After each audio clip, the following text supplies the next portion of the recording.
pledge allegiance to the flag of the United States of America and to the republic for which it stands, one nation under God, indivisible, with liberty and justice for all.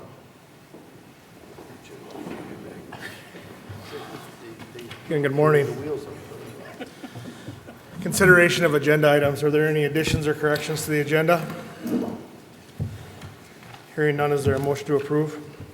So moved. Motion by Commissioner Pohlmeyer, Second. second by Commissioner Schmansky to approve the agenda. Any discussion? Hearing none, proceed to vote. All in favor say aye. Aye. Opposed? Motion carries. Consent agenda. Move to approve, Mr. Chair. Motion by Commissioner Kruger. Is there a second? Second. Second by Commissioner Schmansky. Any discussion? Hearing none, we'll proceed to vote. All in favor say aye. Aye. Opposed? Motion carries. No warrants to be considered this morning, so we will move into the University of Minnesota Extension. Good morning, Darcy.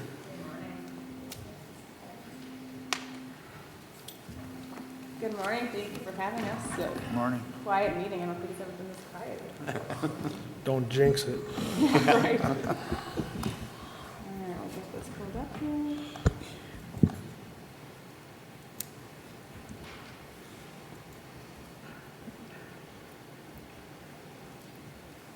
Should be Where's showing our on switch? shortly.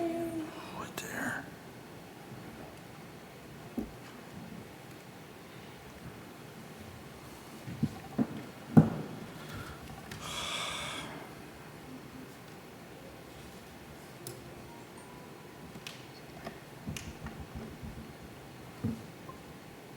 Promised to work this morning when we tried it.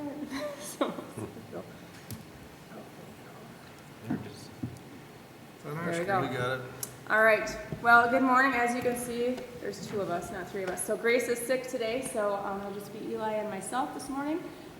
Again, I want to thank you for allowing us to come. We're going to just present to you a little bit about 4-H in general, and then we'll talk a little bit about probably some of the more exciting stuff, how things went over the summer, all of our programming, county and state fair, all of those things. So my name is Darcy Cole, and I'm your extension educator for 4-H Youth Development here in McLeod County.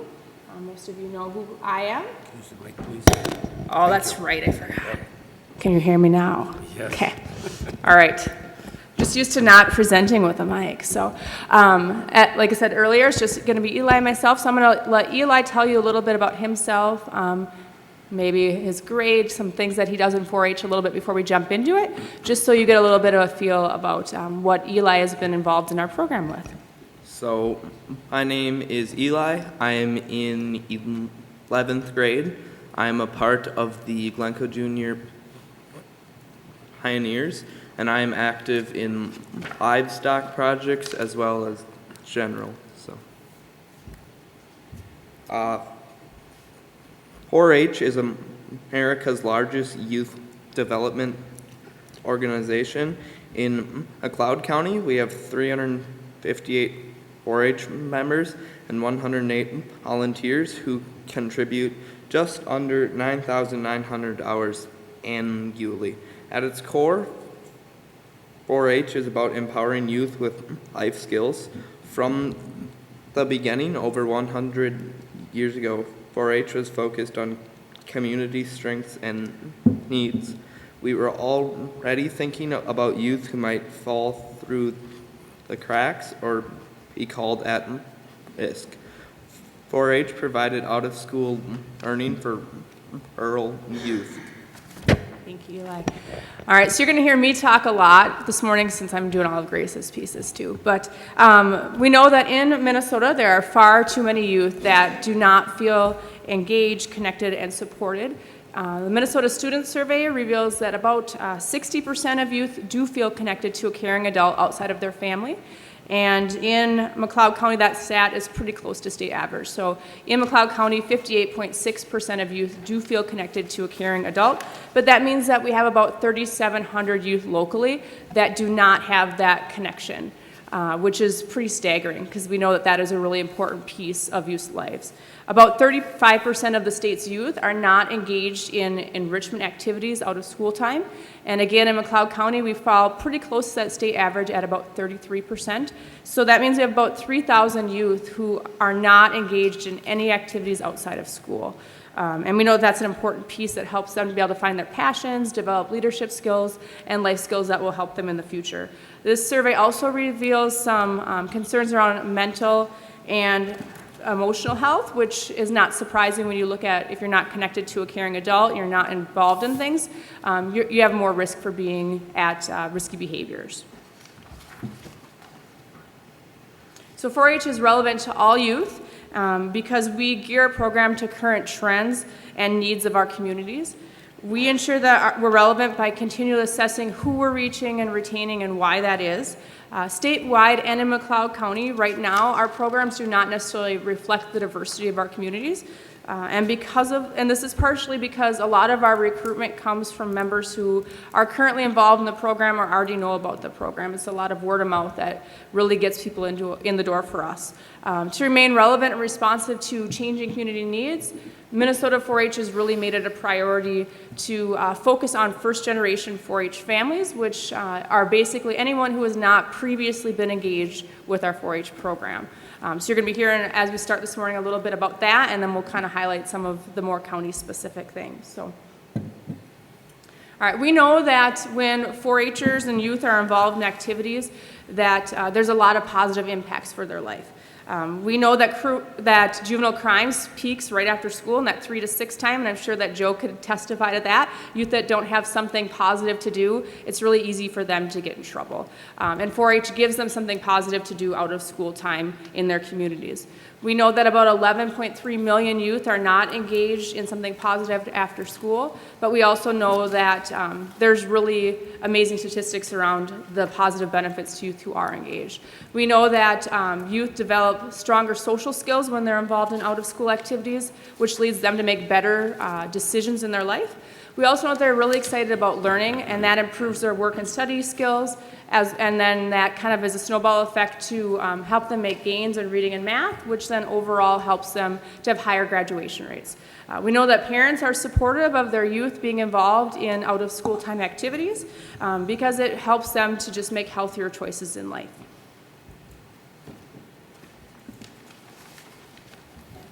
All right, so why 4-H? Why does 4-H make a difference? 4-H makes a measurable difference in the lives of youth because we focus on the intentionality of outcomes of what we want to have happen with our youth, and we also know that dosage matters. The more time that youth have with an organization, the longer time they spend with them, the more positive outcomes they're going to have from their involvement. Tufts University has done studies that have shown that when comparing non-4-H youth to 4-Hers, that 4-Hers are 4 times more likely to contribute to their community, 2 times more likely to be civically engaged, 2 times more likely to make healthy choices, and 2 times more likely to be involved in science, technology, engineering, and math activities outside of school. And we know those are all things that help them to be healthy, engaged, and ambitious in their futures. The 4-H youth development approach is grounded in research on child and adolescent development, and it also requires the intentionality and the dosage that's required to make a difference in the lives of youth. Our approach is a little bit different from a lot of other youth-serving organizations. We focus on positive youth development, while others sometimes focus on preventative development approach, which means that they're looking at what could or what do youth have that are problems in their life, or we're focusing what are the strengths of kids and how can we build those things, develop them into our community leaders in the future. So that's kind of how our program is a little bit different than some of the other ones. So I want to share with you a little bit about some of our county statistics. These are probably things that you maybe know a little bit about, but we know that 4-H provides a positive out-of-school time experience for youth. But when we look at our county, we know that 24% of our county's population is youth. That means that there is a need in our county for positive youth development activities for our kids so that they can develop into strong, contributing citizens that will hopefully in the future be a part of our county as well. 9.5% of our county's kids live in poverty, which is pretty amazing. So 1 in 10 kids live in financial poverty, and that means that those are kids that need a little bit of help to make sure they're going to get on the right path in life. We know that 31.7% of our kids receive free lunches at school. It's a pretty staggering amount. That means that there's a lot of kids in our communities that have some strong financial needs. We know that 15.8% of our kids receive special ed services. So again, our kids that might need a little bit of extra support in our communities. And across the county, when we look at youth and adults, about 9.2% of our population identifies as persons of color. So we know that there's a lot of people out there that could really benefit from being a part of our program that maybe right now aren't. So that's why we're going to focus on how do we engage some of those people in the future a little bit better. All right. We know that you share our concern for McLeod County youth, and that we have far too many kids that are not connected, supported, and engaged. We want to be able to help new 4-Hers have that experience because we know that everybody deserves to be a part of 4-H, whether or not they know about the program already. We are committed to partnerships because partnerships help us open the door to individuals that we may not have access to otherwise. So we know that if you have other ideas of places or people that we could be connecting with or working with, please reach out to me in the future so we can have a little conversation about that and try and make some of those connects so we can expand the reach of our current 4-H program. With that, we're going to kind of shift gears a little bit, and we're going to look at all of the exciting things that we did through the summer. And Eli will do a little bit of talking about some of those here shortly. At this year's county fair, we had almost 270 youth who showcased their learning through exhibiting 1,900 projects. The top static or 4-H building projects were photography, crafts, and shop. Our top livestock projects were beef, horse, and dairy. Throughout this summer, we had almost 800 youth participate in 4-H summer programs, which Darcy will talk about now. Very good. Thank you, Eli. All right, so I'm going to give you a little bit of a highlight of some of the summer activities that we did. We could spend all day talking about all these great opportunities, but I'll give you a really brief overview of each of them. So we partnered with the Hutchinson Library again this summer to offer 2 programs. One was the Rodini Comedy Magic Show, which was a really engaging program where they did lots of magic tricks but helped youth kind of build self-esteem skills. We had Wild Things Zoo Adventure attractions come out, and they bring all of their animals that kids can touch, feel, learn about that they don't necessarily encounter in their everyday walk of life. We offered a number of day camps. One of those was our Science Explorers Day Camp, where kids came and they just had the opportunity to get messy and learn about science. We also every year do a mystery day camp, which is planned by our summer intern. And this year she chose to do an outer space theme, so kids got to learn about planets and all kinds of other kind of cosmic things, and they really enjoyed that. We offered a butterfly day camp that was taught by one of our amazing volunteers, and we did that out at Swan Lake Park. So it gave the kids an opportunity to get to Silver Lake and get to experience someplace they may not have even known existed. And kids had the opportunity to learn about the full life cycle of monarch butterflies, and then we spent a good chunk of the day just out and about finding caterpillar eggs and caterpillars and kind of taking them so they could take them home and actually hatch them and learn a little bit about them. And we offered a couple of paint factory programs. They're always a highly popular program that we have and a good way to promote a local business in Hutchinson. We also had our regional residential camp, which happens at the University of Minnesota Morris. And we had 2 4-Hers who served as counselors this year, Emily Ward from Glencoe and Kiana Dojo from Silver Lake. And then we also have 2 programs that we partner with throughout the school year and we continue to work with during the summer, and those are the Glencoe Silver Lake Panther Adventure Club and Lester Prairie Kids Depot, and those are their school-age kids daycares. They do projects with us, and they have the opportunity to bring a project to fair, exhibit it, see it on display, and then they also come during county fair and do some activities with us and get to eat a meal in the 4-H cafe and kind of get a 4-H experience without being a part of our 4-H community club.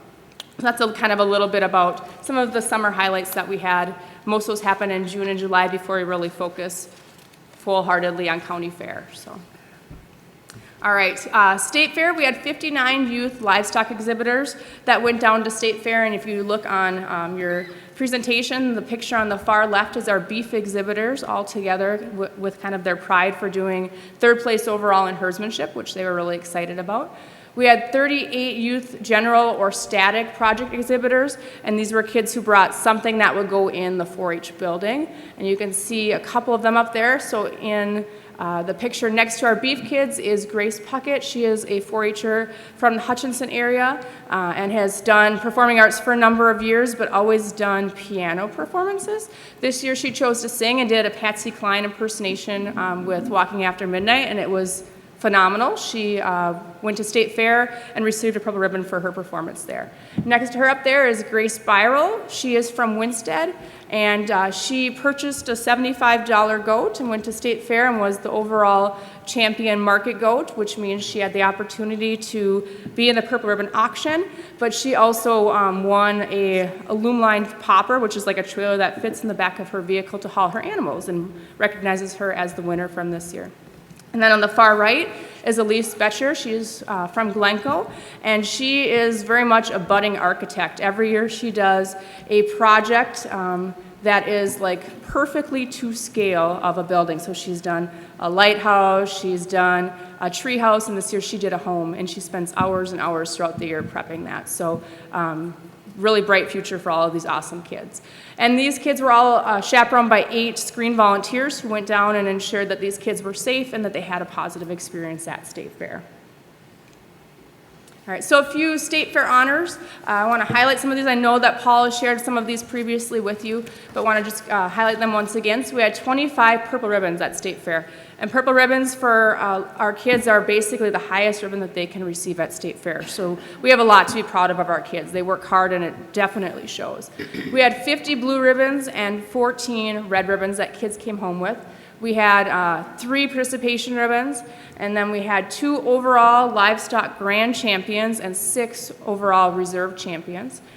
And we also had kids that did exceptional in their interviews, so this is based solely on them, where when they go to State Fair with their animal, the judge is looking at 90% of the animal, 10% how that kid shows that animal, but they get into the interview and it is 100% that kid. So it shows that these kids not only have incredible livestock exhibits, they also know a ton about them and can express that in a great way when they do their interview. So we had 6 interview finalists and 2 interview winners. And then I mentioned earlier our beef kids, they were 3rd in herdsmanship. Our dairy kids also were 3rd. And this is something that we take a lot of pride in because, again, this is them making sure that their animal areas are clean and presentable to the public, but also looks at how they engage and educate the public throughout State Fair. So just a lot of pride in their projects that they do. We also had 1 purple ribbon auction exhibitor that I mentioned earlier, Grace. We had the 3rd place dairy cattle evaluation team, who then advanced to the national competition in Harrisburg, Pennsylvania, and they placed 10th overall in the state or in the nation in mid-September. So a lot of really great things to be proud of for these kids, and a lot of opportunities that they get to have. And then we had 2 Minnesota or McLeod County 4-H representatives for Minnesota at the National Dairy Conference. So a lot of really awesome things that these 4-Hers are doing, and I don't believe there's a lot of counties who could bring home a list of honors like this. So says a lot to our 4-Hers and all the volunteers and parents that support them. So you should be very proud of your kids. In September, we had 4-Hers participate in 2 state showcase events after State Fair. These were the State Shoot and the State Horse Show. At the State Shooting Sports and Wildlife Invite, which was held on September 6th to the 8th, we had 12 participants. Results included having the 1st place archery intermediate class E team, and individually, we had 8 top 10 placings. At the State Horse Show, which was September 13th to the 16th, we had 9 participants who had 9 top 10 placings. Awesome. Thank you, Eli. So kind of highlight of some things we have coming up. Kind because we're kind of in that transitional time where we're kind of switching gears and starting to think about the new 4-H year. Technically, the new 4-H year started October 1st, but as 4-H staff, we don't feel like it's quite there yet because we haven't had award celebration and some of those things happening yet. But we're really in the midst of after-school programming starting. Yesterday, we had our first program of the school year at the Hutchinson Library, and we focused on pumpkins. So we made pumpkin pie in a bag, and we made pumpkin pie Play-Doh that they got the opportunity to kind of play a little around and get a little bit of sensory input with. And then we'll be going in the next week or so to Glencoe, to their Panther Adventure Club again, and then to Lester Perry's Kids Depot. And then National 4-H Week is right now, so our 4-Hers are out promoting our program. I know last night one of our 4-H clubs, we had a club that decorated their car windows all up with car paint and chalk, so I'm sure that people are seeing that today as they're heading to school. Tomorrow is our Wear Your 4-H Shirt to School Day, so hopefully we'll have a lot of 4-Hers that are out there kind of doing that. All of the schools have daily announcements so they can kind of promote our program and just make a little more awareness for their students and staff of what the program is all about. Also just some newspaper things and some radio things that are happening too. So just a really big time for us to kind of be promoting our program. And if you don't follow our Instagram or Facebook pages, I would highly recommend that you do. Every day there's always a trivia question on Facebook that we award some gift cards for.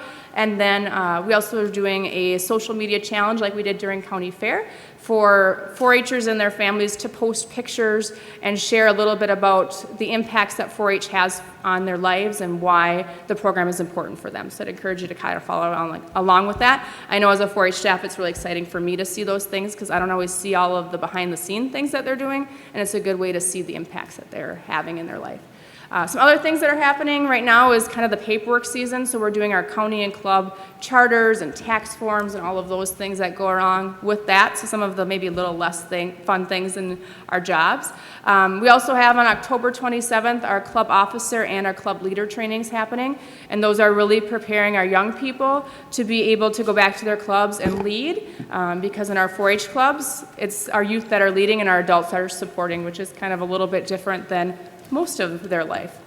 And then we also have a lot of new club leaders coming in, so we're going to do a club leader training that day just to really prepare them for the role and help them feel confident in leading their club in the next year. And then we have our annual volunteer training coming up on November 7th, and this year's will focus on social and emotional learning, so our club volunteers will have the opportunity to learn a little bit about that and how they can incorporate that a little bit more into their club work. And then when we really look at wrapping up the 4-H year, in my opinion, is when we have our awards celebration. That is November 17th. And I would highly encourage any of you to come and attend that. That'll be at Christ the King Church in Hutchinson. It's always a great opportunity to see our youth lead that event and also just see a highlight of all of the awesome things that they've done throughout the entire year. So with that, I want to thank you for supporting McLeod County 4-H. It's your youth development organization, and we know that it's a really important part of our county and of the lives of our youth. We know that because of our tie with the University of Minnesota, it's research-based.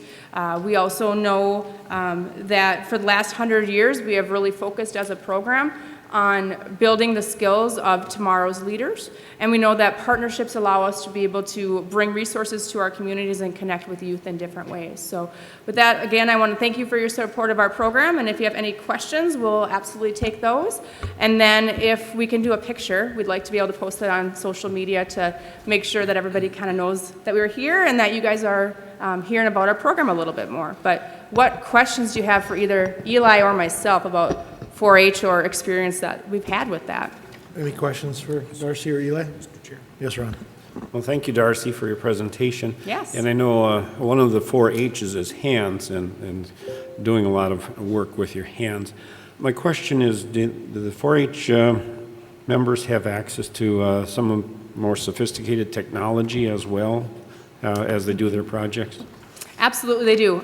So our 4-H programs are always evolving to be able to kind of meet the needs of where kids are. So in the past few years, we've added a lot of new programs and opportunities and projects. So things like engineering design, aqua robotics, a lot of different things like that, so they have the opportunity to explore things that might be part of their career in the future. So always evolving a little bit, and we have some kids that do some amazing work that is far beyond any skills that I would ever have. Thank you. Anything else? Yes, Doug. I don't have any questions, but I do have a thank you for, and kudos to your horse people. That I'm a veteran and a Legion member, and I try to do the colors at the county fair.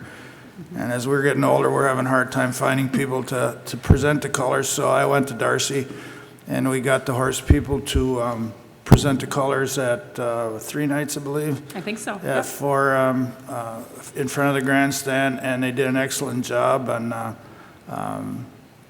yeah, if I had a purple ribbon, I'd give them one. So, you. it was very helpful to me, and I think it's something we can look forward to doing maybe in years to come. So, Absolutely, and we also appreciate just the opportunity to do it, because it's a great opportunity for our kids to give back to their community and get to just get out there and see something different at the fair they might not have been a part of. So thank you Yeah, again they for were asking. excellent. They were excellent to work with, and very proud to do it. So. Good, good. Just thanks for coming today. That's the success of our county program is definitely not a stranger to the boardroom here. It's brought up quite often. That's much of a strong program that we have, and this board has always been right there to support all of those projects and through the 4-H program. Eli, what do you get your sights on a certain type of school someday, or what do you want to got plans for the future yet? I've just been kind of exploring now. I don't have a lot set in stone, so. Okay. Thanks Got for a little coming time today. to figure that out yet. All right, well, thank you for your time. Eli, good job. Thank you. And All right. thanks for coming. Yeah, and if we can get a Get a picture, picture. that would be Oh, sure. awesome. Thank you.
All right. Looks like we're going to be here all day, so we better get going. The jail. Good morning, Bill. Good morning. Jail's looking for approval to purchase a Vulcan Endurance gas range from Webstront store for a price of $6,002.48. Includes freight and shipping, funds coming from the jail budget. Current stove was moved over from the existing kitchen. It's reached its end of life. Needs replacing. All right. Any questions for Will? I would move for the purchase of the new range. Motion by Commissioner Kruger, is there a second? Second. Second by Commissioner Wright. Any discussion? Hearing none, proceed to vote. All in favor, say aye. Aye. Opposed? Motion carries. Thank you. Thank you, Will. Thanks, Will. Sheriff's Office.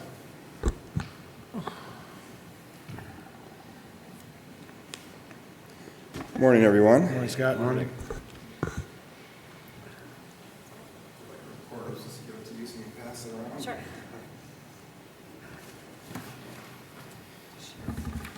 All right. Couple of big ticket items on the agenda today.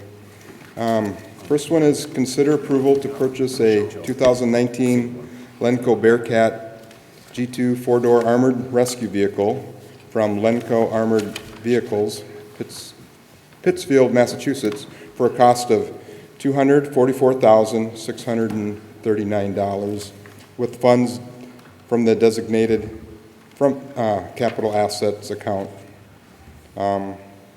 The manufacturer is also providing $4,260 worth of upgrades at no cost. The vehicle will be paid for initially out of the designated for capital assets account and replenished by funds from the Sheriff's Office budget over the next 7 years. The vehicle is included on the Federal General Services Administration's purchasing contract. The vehicle will replace the 1979 Peacekeeper vehicle that the Sheriff's Office received through the federal government's Law Enforcement Support Office, LESO program. It is no longer reliable. Okay, Questions? we've had several workshops regarding this, and I think we've talked about this for the 5, almost 6 years I've been on the board. Unfortunately, I think it's become a need in our community. The funding source, Colleen, do you have any concerns with that, or you've got that, you feel comfortable with how that would work? Okay. So with that, I've obviously will support this, but does the board have any questions for the sheriff? Mr. Chair, Yes. thank you, Scott, for bringing lots of good graphic information on this. How many personnel would this equipment carry typically or maximum? So you got the two front, I think it's a total of 8, right? Or 10, 12, sorry. 10, 12, okay, all right, so you could put a pretty sizable squad in there. Yeah, To yeah. get the job done. All We right. can't use it for the road tour run. Can't use it for Apple. The windows are probably too small anyway. So, well, thank you, Scott.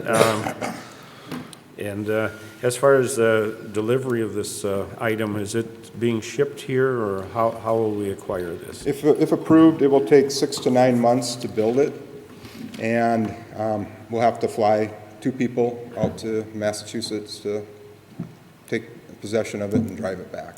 Okay. And that would also be a cost incurred by the sheriff's department then? Yes. Okay. All right, thank you, Scott. Yep. Mr. Chair. Yes.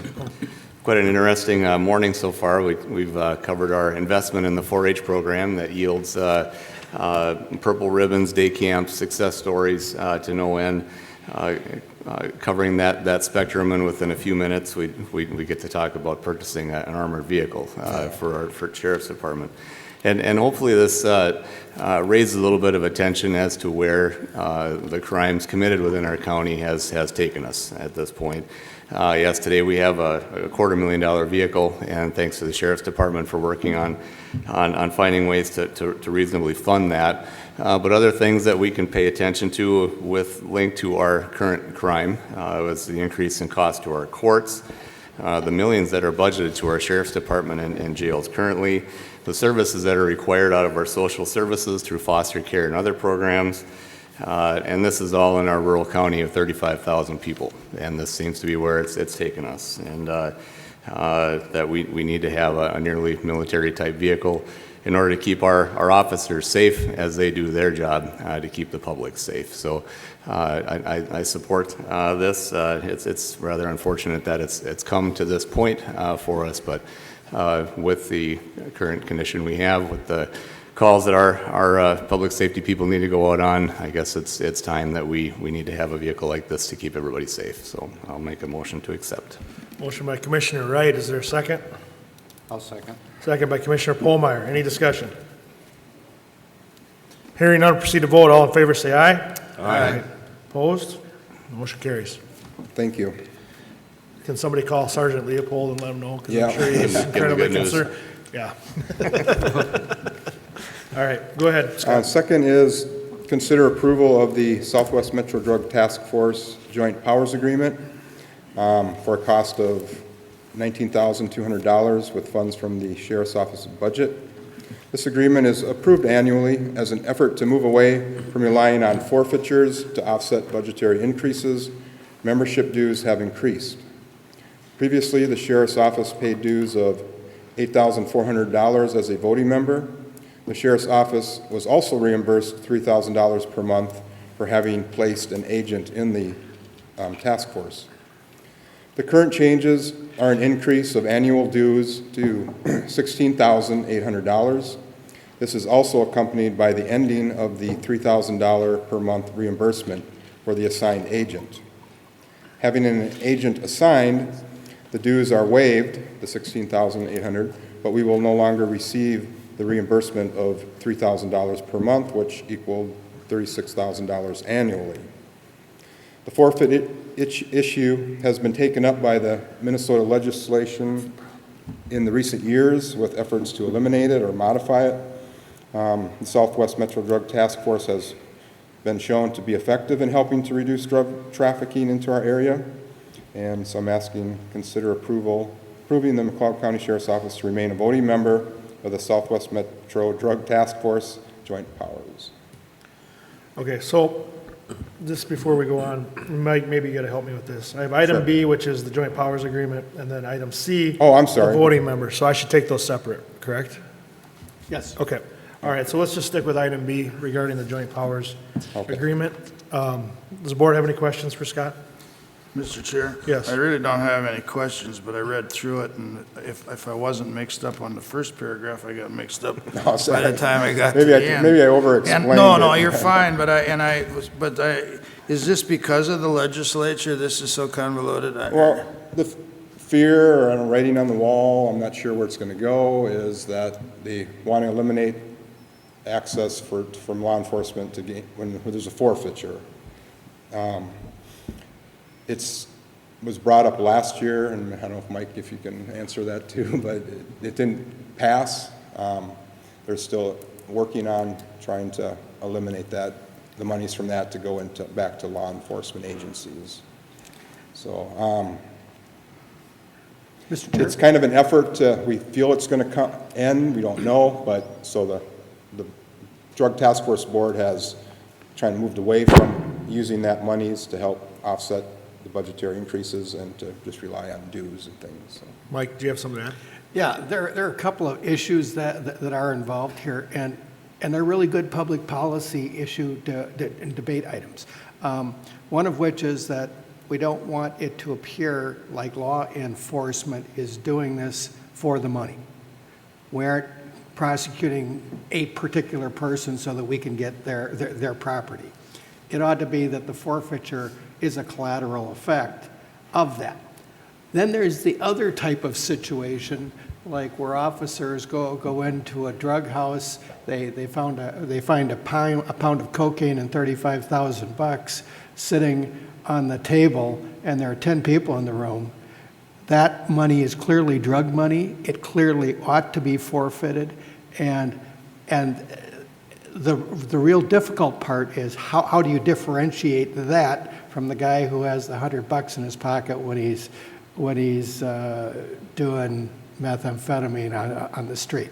We had a case out of Hutchinson last year where there was a motor vehicle in the backyard of the homeowner's house that was owned by the motor vehicle was owned by his son. The residence was owned by the father. What amount of money was it, Joe, do you recall? It was around $15,000 that was found in the vehicle along with drugs and items showing ownership of that vehicle with the son. That clearly ought to be forfeited, and the real difficulty is where do you draw the line between it appearing that law enforcement is doing it for the money to fund things like our task force versus where is it truly being used to get rid of the implements of our drug problem. And with this son that I was talking about, we haven't been able to locate him, so there's been no felony conviction. We went ahead with the forfeiture anyway. But that's where the rub is, and it's a good issue to be talking about, because the last thing that we want law enforcement to appear to be doing is enforcing crime for the purpose of gaining money. So the bottom line is the cost went up, stay in the task force, Yeah. at least the upfront money. All right, Mr. Chair. yes. Thank you, Scott, for bringing this forward. And my experience in the legislature with task forces and forfeitures, there have been some bad actors in the metro area many, many years ago who had a vault full of assets that they were holding on to. And that's what kind of triggered this kind of discussion at the legislature back then. But two questions I have for you is the assigned agent. Is this a full-time position on the drug task force, or is this? Yes, it is. It's not an intermittent No. assignment? Okay, all right. And yet, is that assigned agent on McLeod County's payroll then, or? Yes, he is. Okay. All right. I think that answers my questions. Thank you. And just to go beyond that, the fact that that he's on the task force doesn't mean that he's not here in McLeod County a good deal of the time. And that's honestly, the goal by having the resources of the task force, but working out of McLeod Okay. County. So he's still working in the county? What percentage, I couldn't tell you, but that's part of it, so. Right, Mr. yeah. Chair? Yes, Doug? Yeah, just like the armored vehicle, it's too bad we have to have this, but having said that, I move to approve. Motion by Commissioner Kruger, is there a second? Second. Second by Commissioner Szymanski, any discussion? Hearing none, proceed to vote, all in favor say aye. Aye. Opposed? Motion carries. Well, since you're on it, you probably should have a vote, right? So, Oh, I got C, yeah. I so, was thinking those two were together, but any consider, questions about item C? I don't have any, Mr. Chair. It goes right with, it actually coincides with B, but I'd move to approve that also. Motion by Second. Commissioner Kruger, second by Commissioner Szymanski on item C, under the Sheriff's Office items. Any discussion? Hearing none, proceed to vote. All in favor, say aye. Aye. Opposed? Motion carries. okay, thank you. Thank you. All right, we'll move into our public hearing regarding drainage assessments. So while Connie gets us organized, is there a motion to open the public hearing? So moved. Motion by Commissioner Wright, second by Commissioner Polmeyer. Any discussion? Hearing none, we'll proceed to vote. All in favor, say aye. Aye. Opposed? Motion carries. Good morning. Good morning. Connie? So today I am here to present the history of the 2019 drainage activity and recommend your 2020 assessments on the drainage systems.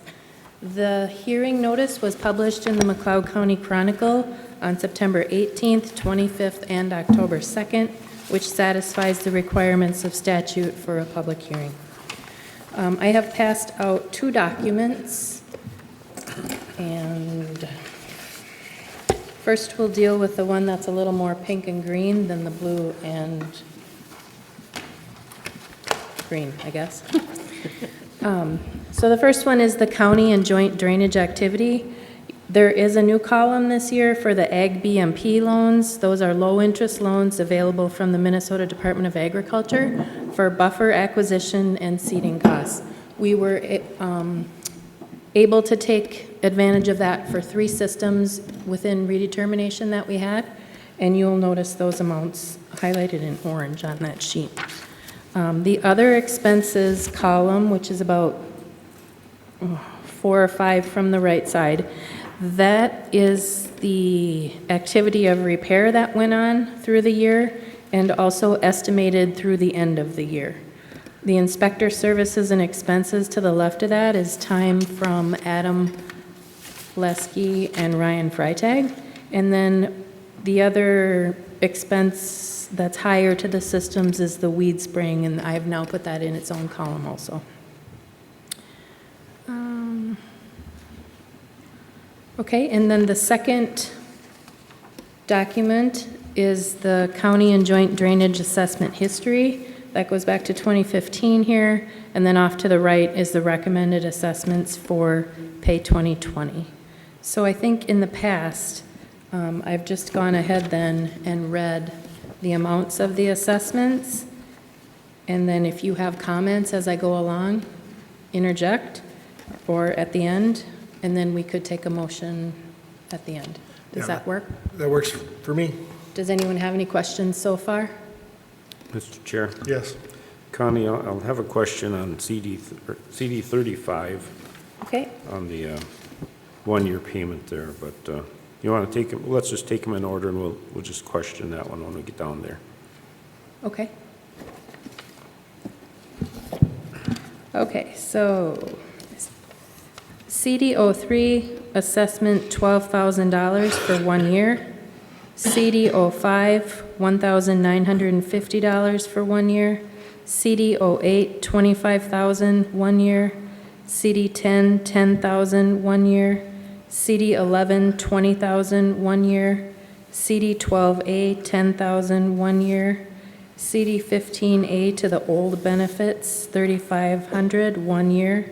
CD 16 to the old benefits, $30,000, 1 year.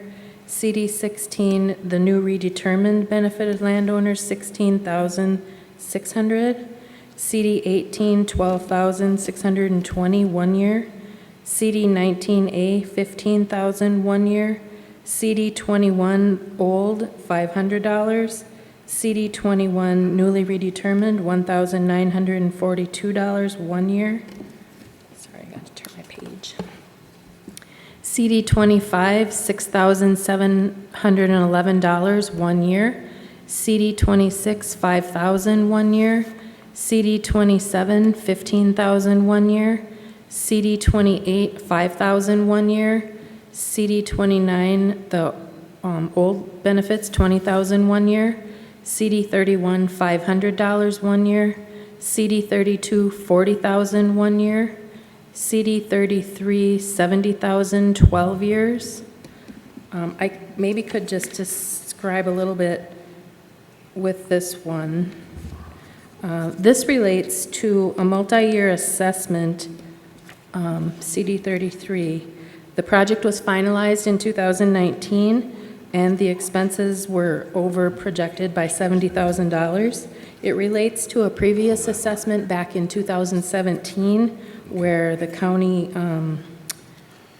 had put an assessment on for 15 years at 2%.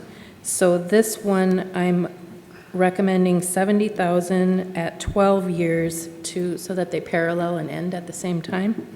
Last week, I reached out to bond counsel, and they stated in the current market to expect the bond prices at 2.5%. On just this system, I would recommend that 2.5%. Okay, and then back. So CD 35, $50,000, 1 year. Yeah. I noticed that that's probably the highest assessment for a 1-year repayment, and yet we're also pretty close to the total benefits dollars on that CD 35. And I'm wondering, would it be feasible to split it over 2 years, or do you feel that since we're in the queue for redetermination, we'd be better off to clean it up in 1 year? I guess that's up to you, commissioners. They do have a loan to the general fund of $37,000, sorry, and then another $32,15 that they owe. So they owe about $40,000.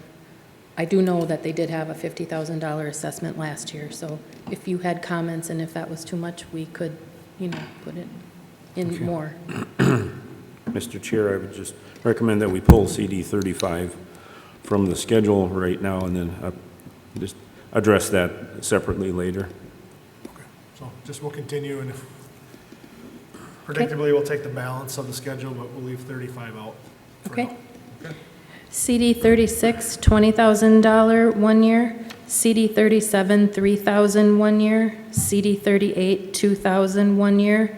CD 40 to the old benefits, $21,546, 1 year. CD 40 to the new redetermined benefits, $61,559.25 for 5 years. CD 64 to the old, $25,100. JD1 Carver McLeod, $1,000, 1 year. JD1 Renville McLeod Meeker, $4,000, 1 year. JD4 McLeod Renville old benefits, $13,000, 1 year. JD4 McLeod Renville newly redetermined, $152,347.36 for 5 years. JD5 Carver McLeod, $4,000, 1 year. JD5 Sibley McLeod, $320, 1 year. JD8 McLeod Sibley old benefits, $17,125. JD9 McLeod all old, $20,000, 1 year. JD9 McLeod redetermined, $53,009.40 for 5 years. JD14 Wright McLeod Meeker redetermined, $15,000, 1 year. JD15 McLeod Meeker redetermined, $9,430.84, 1 year. JD17 McLeod Sibley, $10,000, 1 year. JD 18, Sibley McLeod Old Benefits, $23,744 1 year. JD 18, Sibley McLeod Redetermined, $20,000 1 year. JD 19, Sibley McLeod $2,500 1 year. JD 24, Sibley McLeod Renville, $30,000 1 year. JD 28, McLeod Carver, $1,000 1 year. JD 32, Sibley McLeod, $1,000 1 year. Total amount of seniors and babies in there for 1 year too. Okay, any questions for Connie? Just to go back on number 4, the redetermined, JD4. Okay. You have 152,000 for five years. They're just trying to match that dollar figure up with their loan amount on the other page.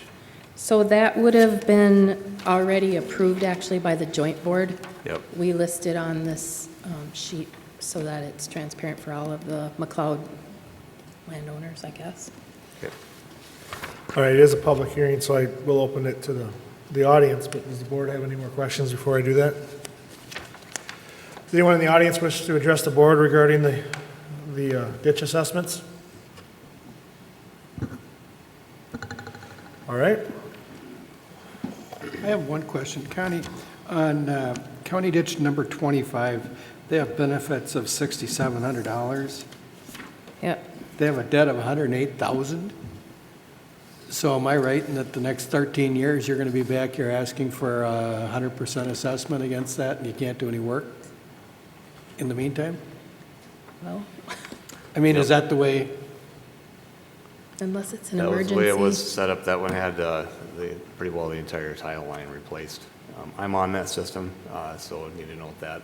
That one had pretty well the entire tile line replaced 5 years ago, and that's pretty well where we sit. It's maxed out until it's paid for. So. Wow. It's a sad state. Okay, so right now, we're going to pull CD 35. The commissioners wish to pull any other systems for individual discussion? Okay. What are the wishes of the board? Mr. Chair? Yes. I mean, I see I have a couple that are also high, but in discussions, I don't know. I mean, if you combine new and old, because the old has to be paid up before the new goes in, it makes it difficult, but those discussions were had at the hearings. So, I mean, we kind of set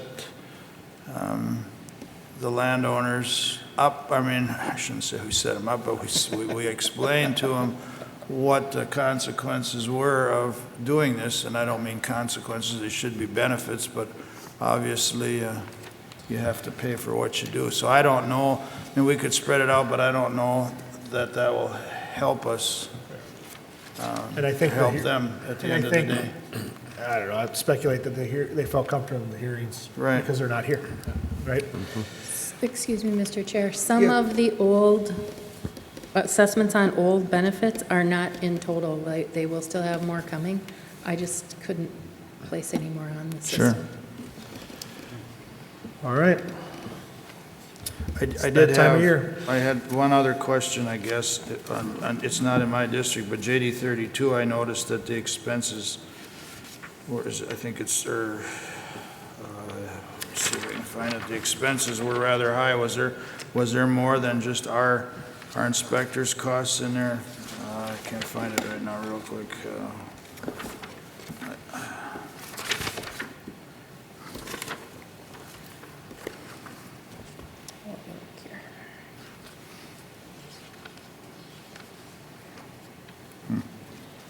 JD 32 had in July of this year a survey project. Oh, and that's what pushed it up. Okay, I do remember that now. That is included in that. I can't spot it here right now either, but That was 6,400 and then okay, another. fine. That explains it. Thanks. You're welcome. Okay, what are the wishes of the board? Mr. Chair, I move to approve the 2020 ditch assessments with the exclusion of CD 35. Motion by Commissioner Szymanski, is there a second? Second. Second by Commissioner Wright. Any discussion? Hearing none, we'll proceed to vote. All in favor, say aye. Aye. Opposed? Motion carries. Okay, Ron, I'll let you. All right, Mr. Chair. 35. First, in full disclosure, I am benefited by CD 35, so, you know, I don't, it's not a personal thing, but I just would like our auditor treasurer to give us an assurance that, are we doing the right thing at assessing it all in 1 year at 50,000, or is there some advantage or disadvantage to breaking it up into, let's say, a 2-year repayment? Well, to be honest, I mean, I'm trying to clean up what's not been paid in the past, and they had a $50,000 assessment last year, so I was going to place another one on there so that they also can have a little going forward. Also in the past, on our single years, this board has done a 1% interest, which in reality, a system like this isn't really just a 1 year, because like last year, they already owed for this probably, so it's just a consideration. And will do whatever you tell me to. Mr. Chair, I would defer to the advice of the auditor. And Mr. Chair, I would just remind the board that every year in your audit, the state auditor is saying that we are derelict in collecting sufficient funds to be funding our ditch systems, and that it shouldn't be a general practice where we're loaning to them. That ought to be the rare case, and it's not. But that's been the way it's been for the last 35 years that I've been around, so. So Ron, make sure I'm clear, I don't think it was a motion, but you want to stick with the recommendation? Yeah, I'll abide by the auditor's recommendation. All right. Is there a motion in that effect? It's all moved. Motion by Commissioner Szymanski. Is there a second? I'll second it. Second by Commissioner Kruger. Any discussion? No, that means it just goes back into the, very good. That's listed. Yeah. Hearing none, proceed to vote. All in favor, say aye. Aye. Opposed? Motion carries. All right, we'll consider the interest rates now, and keep in mind the auditor's recommendation regarding 33, right? On System 33, correct. So then also one other thing, Mr. Chair. Yep. So I did want to note again that there were several multi-year redetermination assessments. The terms were previously approved at the final hearing of either by the county board for county systems or the joint board for joint systems. So the only multi-year one is the $70,000 one that we talked about on CD 33. And then we also need to, after that, determine the percent from the loans to the general fund. In the past few years, this has been 1%. I know other counties do more. I talked to Colleen, our accountant, and she said, years ago it was 4%, and then it dropped to 1%. So, all right. Have that for your consideration. So are we, I guess I want to make sure I'm understanding you. Where we're at least on my agenda, is consideration the interest. Was there something that you needed before that action from the board? No, well, we need to. Or was that just information just the regarding multifacets of the interest. So we need to set the interest on the $70,000 12-year one for CD 33. Okay. And then we need to set the interest on the loans from the general fund. All right, so two different. And just as a reference point, a different bond issue that this board is obtaining quotes on is paying 4% over 10 to 20 years. All right. Or 3.96, I think is the exact number, but it's basically 4%. And Mr. Chair, I'm a little unclear on how, these are individual bonds to each ditch system? I mean, I thought some of these were bunched up. They're not, they're all, I mean, that's why I ask about the interest rates, because some are 1, some are 2.5, so they're separate bonds? They aren't bonds. Your Coming fund from balance. the general fund? Your general fund balance is being loaned to these ditch systems, and what rate should they pay to the general fund for the use of that money? All right. So I think that's the one, Mike helped me, but I think that's what we should do first, the overall one, and then discuss the $70,000 one on 33? Sure. Okay.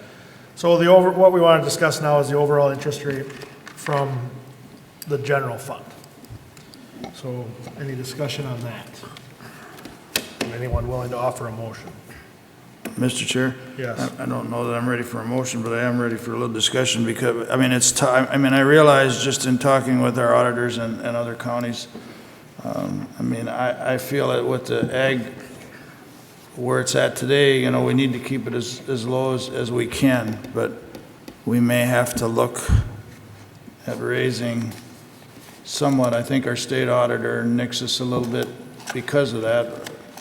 Not just the overall part of it, but I think they nick us a little on the interest rate. But I guess I'll yield to one of my ag commissioners, Commissioner Wright, and sit and listen to some of his. I mean, it's tough. I mean, I'm a farmer at heart too, but I don't want to raise it to a point that's uncomfortable. But we have to do our due diligence. Well, thank you. I think that I would hope that the general public realizes that the ag economy is pretty well at its rock bottom at this point, and with the weather out there, it just seems to magnify the problem. And with the weather out there, as far as how continuously wet it is, the amount on these ditch loans continue to build as we do the work required to build those drainage systems up to current needs and keep them repaired. Other counties around us definitely seem to be in that 3 to 4% interest, and we've been holding at 1 after seeing and hearing for many years that the state auditor has mentioned that it is an issue for us that we need to get maybe up to a number that is more appropriate, or at least start moving towards that. I don't know what number to use either. Maybe 1% is really not even in the market anymore, and it's maybe not using those funds for the way we should. Perhaps the 1.5 or 2% could maybe be considered today. And I don't know who else wants to chime in on that. It's kind of a delicate matter, I guess. So. All right. Mr. Chair. Yes. Since we, have been borrowing from county reserves at the 1% rate, and now we're looking at more, bonding more or less into the future, and I'm thinking maybe we should be closer to a market rate, with our interest on these ditch loans. I'm thinking of, you mentioned the one bond council gave you a figure of 2.5%. For a 20-year. For a 20-year. But none of our ditch loans are stretched out to that extent, are they? Oh. I do have quite a few 15 years out there in 2017. Very.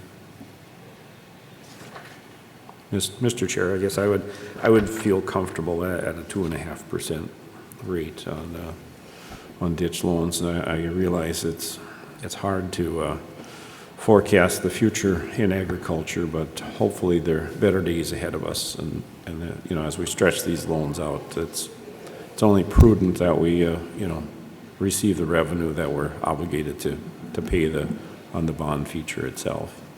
Is that a motion, sir? Not yet. I'm waiting for further discussion. Okay. Mr. Chair? Yes. And again, this is not a motion, but we're actually, Connie, we're looking at that resolution 19 CB 45. That's the motion we're looking for to accept that on this. Is that correct? It's all 1 year. Oh, and there's a 2-year in there. And a 5 and a 12. Yeah, I see that. So that's what we're approving? We're approving the interest rate to the loans from the general fund. Correct, Mike? Right. Yes. Okay. That's Okay, not I also included was in looking at around, I'm considering the 2% too. That's a 100% increase. If you're looking at percentages, I know they're deceiving sometimes, but Right. that's a 100% increase. Mr. Chair, I'm going to make a motion for 2% interest rate on our ditch loans. I'll second it. Motion by Commissioner Wright, second by Commissioner Kruger. Any discussion? I went with the 2%. Definitely, I think Ron's on the right path with 2.5 as well. And maybe next year, when we sit down, we can do a little more research as far as where other counties are at. Definitely getting the market within the bond, and then climb towards that 2.5 or 3 or whatever it is to get us to be completely fair across the board. But I feel that 2% is probably enough gain for today. Mr. Chair? Yes. That would be my comment. I'd echo the same thing. I think Ron was on the right track, that we can't go back, but it's a 100% increase tonight, so I think we're moving in the right direction, and we'll have to see how it goes. Any further? Yes, Ron. I'm in agreement. All right. All in favor of the 2%, please say aye. Aye. Opposed? Motion carries. All right, we need to talk about CD 33. And your recommendation is 2.5% on that system, correct? Yes, Mr. Chair. I'll make a motion at 2.5. Motion by Commissioner Wright. Is there a second? Second. Second by Commissioner Szymanski. Any discussion? What's the length of time of that? 12 years. Thank you. Any discussion? Hearing none, proceed to vote. All in favor, say aye. Aye. Opposed? Motion carries. Anything else? No, thank you. All right. Need a motion to close the public hearing? So moved. Motion by Commissioner Wright, second by Commissioner Polmeyer. Any discussion? All in favor, say aye. Aye. Opposed? Motion carries. Assessor's office. And auditor's office. There was something else, Connie, you lied. Good morning. Morning. We are here looking for approval to opt out of a contract, actually. Our computer consortium, MCCC, voted 12 years ago to start a process to bring our AS400 up into a web-based system. In that process, it's been sold 3 times. The programming has suffered in that process. There's been numerous problems and delays. Through the problems and delay, we have an option to opt out of our contract with no more financial obligation towards it. We have paid $56,427 on the project. The total cost was $269,513. The last payment that we did, though, was back in 2013, so we have not paid anything to the process because of all the delays and problems with it. We are researching and looking at other options, but at this particular point, it does give us an out where we're not financially obligated on this process or the contract that it is right now. So no financial, other than what we've spent already, no financial ramifications? No.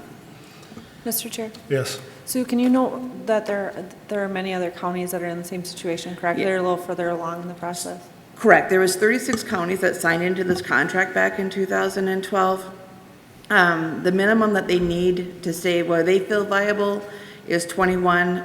It's very unlikely that they're going to reach that 21. There's quite a few of them that are taking this opt-out. There is an RFP that the MCCC, the Computer Consortium, is doing right now. They just submitted it out, was it last week or the week last week? So this Avenue, our current company, is looking at bidding on that as well as other companies. But it does look like the project isn't going to be viable anyways. But at least at this point, it gives us an opportunity where we won't be any kind of financial obligation towards it. Mr. Chair? Yes, Doug. Looking through everything you sent out on the packet, I mean, it's kind of a no-brainer to get out of it, in my opinion. But how do you, in this, I mean, it's not like one hiccup. There's been several things that have went wrong or promises that weren't kept. But how do we, in moving forward in this technological world, how do we stop? I mean, how do we stop? Are you in contact with you're saying it takes 21 counties or whatever, are you in contact with other counties to kind of proceed in the right way or with the right company? Because technology changes every year. Well, and that's, and that's 12, back in 2012 when we did this, we thought we did. It was the same company that we had been with for 20-some years. It really, at that point, it was a lot less expensive than the other ones that were out there. It seemed like a perfect fit because they were already familiar with what we needed for the programming and with the complications that how complex the tax system is. There are there's about 4 companies out there currently that do have a web-based, or 2 that have web-based systems. There's 2 of them that still have the AS400. The one of them, it's sort of a challenge, because one of them that do have the web-based is not taking customers right now, just because they're looking at upgrading. The other one we do have a quote on. We're actually, Connie and I are gonna go look at a demo this afternoon. So we are looking at other options, but it's very, very limited in the state of Minnesota because of how complex the tax system is to find a company that can program a web-based system for it. So you were both recommending getting out of the contract, Yes. correct? Mike, any issues with that? I move to terminate the contract. Is there a second? Second. Second by Commissioner You are Schwartz. opting out of the contract. Opting out of the contract. Thank you. Any discussion? The only discussion, Mr. Chair, the only thing I have left, so that, what does that mean? I mean, I'm in favor of this, but what does that mean? What are you gonna do now? when we They will opt come out? back to you with a recommendation later. Recommendation, very good. So in the current, this opt-out also has an option in there to extend our current support system with the AS400 system that we have. Once these are due back October 16th to MCCC. Once they have the numbers, then there will be probably some negotiation on further support with the current system. And then we'll start looking at the RFP. They hope to have that done by spring of next year. Or if something comes available that seems more feasible, we'll certainly bring it back to the board. Very good, thank you. Any further discussion? Mr. Chair? Yes. So if I've heard you correct then, Sue, the system that we're operating on now, we're going to use for taxes payable 2020. Oh, yes, yeah. And then 2021, there's a potential to have a new system in place. Probably not that soon. I mean, we probably would start the process. Even if we would sign something with this company that we're looking at this afternoon, there's an 18-month out installment on that. So it'd be a couple of years before we switch over to a web-based system. All right, Mr. Chair. Yes. Sue, do you anticipate if we do get onto a web-based system that we gain some efficiency in the process? It gives us a more, yes. Yeah, the web-based is a little bit slower just because you have a lot more clicks. But the functionality and some of the ways that we run business will be more efficient with it. Okay, all right, thank you. Any further discussion? Hearing none, proceed to vote. All in favor, say aye. Aye. Opposed? Motion carries. All right, thank you, guys. Thank you. Thank you. All right, Connie, you're still up there. Okay, so next, I am here to consider the approval of resolution, 19 CB 44, to approve the reimbursement of expenditures of JD8's historic review, repair report, and repair project through the issuance of reimbursement bonds. So if we sign this resolution, this merely gives us the option to do bonding. It doesn't commit us in any way to do the bonds. I had to put a cost estimate on there, and it all relates to this professional repair report that we had completed in June of 2019. Any of the sitting members on that system wish to comment?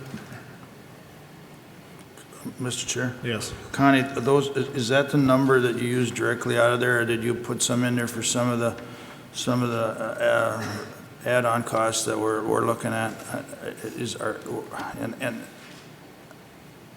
Obviously, we've been all over the place on this one, but is that the number? I don't have my book with me, and I can't remember the number. Is that the straight number out of the engineer's cost estimates, or what? So I used the base bid of $313,178. Okay. I added in all three alternatives as Okay. they were priced to be $572,656.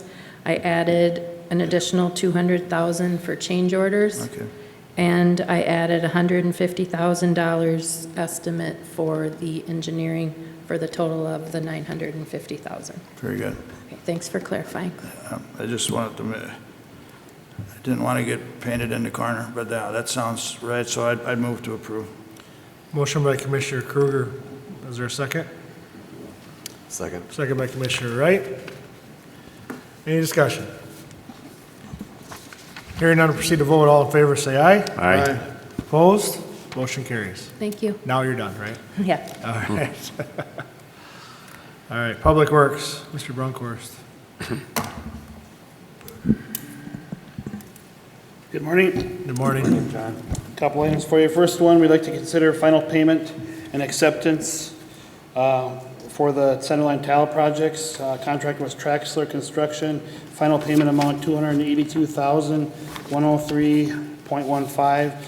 Those were the tiling projects on County Road 60, County Road 79, and County Road 93.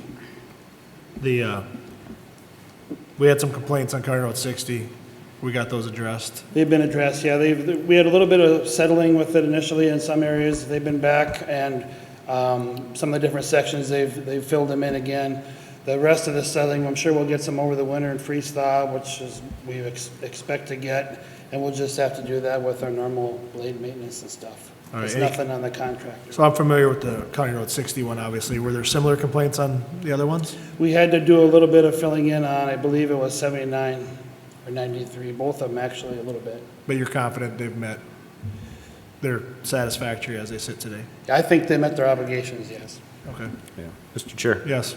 John, on County Road 93, over between Bergen and Winstead Township, there was a lot of material excavated and backfilled on that project. That's all included in the cost of this contract here? Everything that was done on the project was in the contract, yes. Okay, all right. Yeah, as far as the centerline excavation and removal of that, that should have been part of it. Mm-hmm. Okay, all right, because I know one of the neighbors commented about, many cubic yards of material were being hauled away from there. And just wanted to make sure. From what I understand from staff, everything was done according to the contract. Mm-hmm. Okay, all right. And status on that one is in good shape again now, too? Yeah, all of them I think will need a little TLC over the winter after they freeze thaw a little bit. And, but yeah, they're all what they were intended, what the contractor did, what we bid for. Okay, thank you. Any other questions for John on item A? I know there's some comments of whether the centerline tiling is works or not, but I did see pictures and video of water running out of those tiles after the job, and the highway department took some footage of that, and I think it's a good way to try and get some of the water relief out of these roads that we've been working on. So I think this is a good project, and I'm definitely thankful that the highway department was able to take some pictures and some video of watching the water run out of those. So I'll move to approve. And we'll keep that up too, but yeah. Motion by Commissioner Wright. Is there a second? Second. Second by Commissioner Szymanski. Any discussion? Mr. Chair, John, this is the usage of our wheelage tax to do these projects, correct? Correct. So our wheelage tax was put to good use here. Correct. Thank you.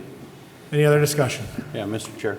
Yes. John, you will continue to monitor the tiling and making sure that these are functioning well into the future years? Yep, yeah, we've had all the head walls GPS, we can locate them, we know where they are. Yeah, we'll monitor them. Okay.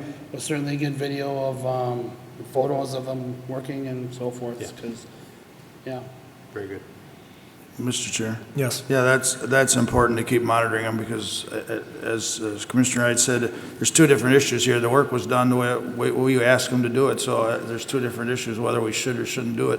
Has really nothing to do with it. The work was done correctly and just monitor that it's working. Right. And if it's not working, report that to us so we can Yeah. adjust that. And Traxler, I mean, they're a reputable contractor, they do this all over, so, yeah, we're confident it was done. But Any further discussion? Hearing none, we'll proceed to vote. All in favor, say aye. Aye.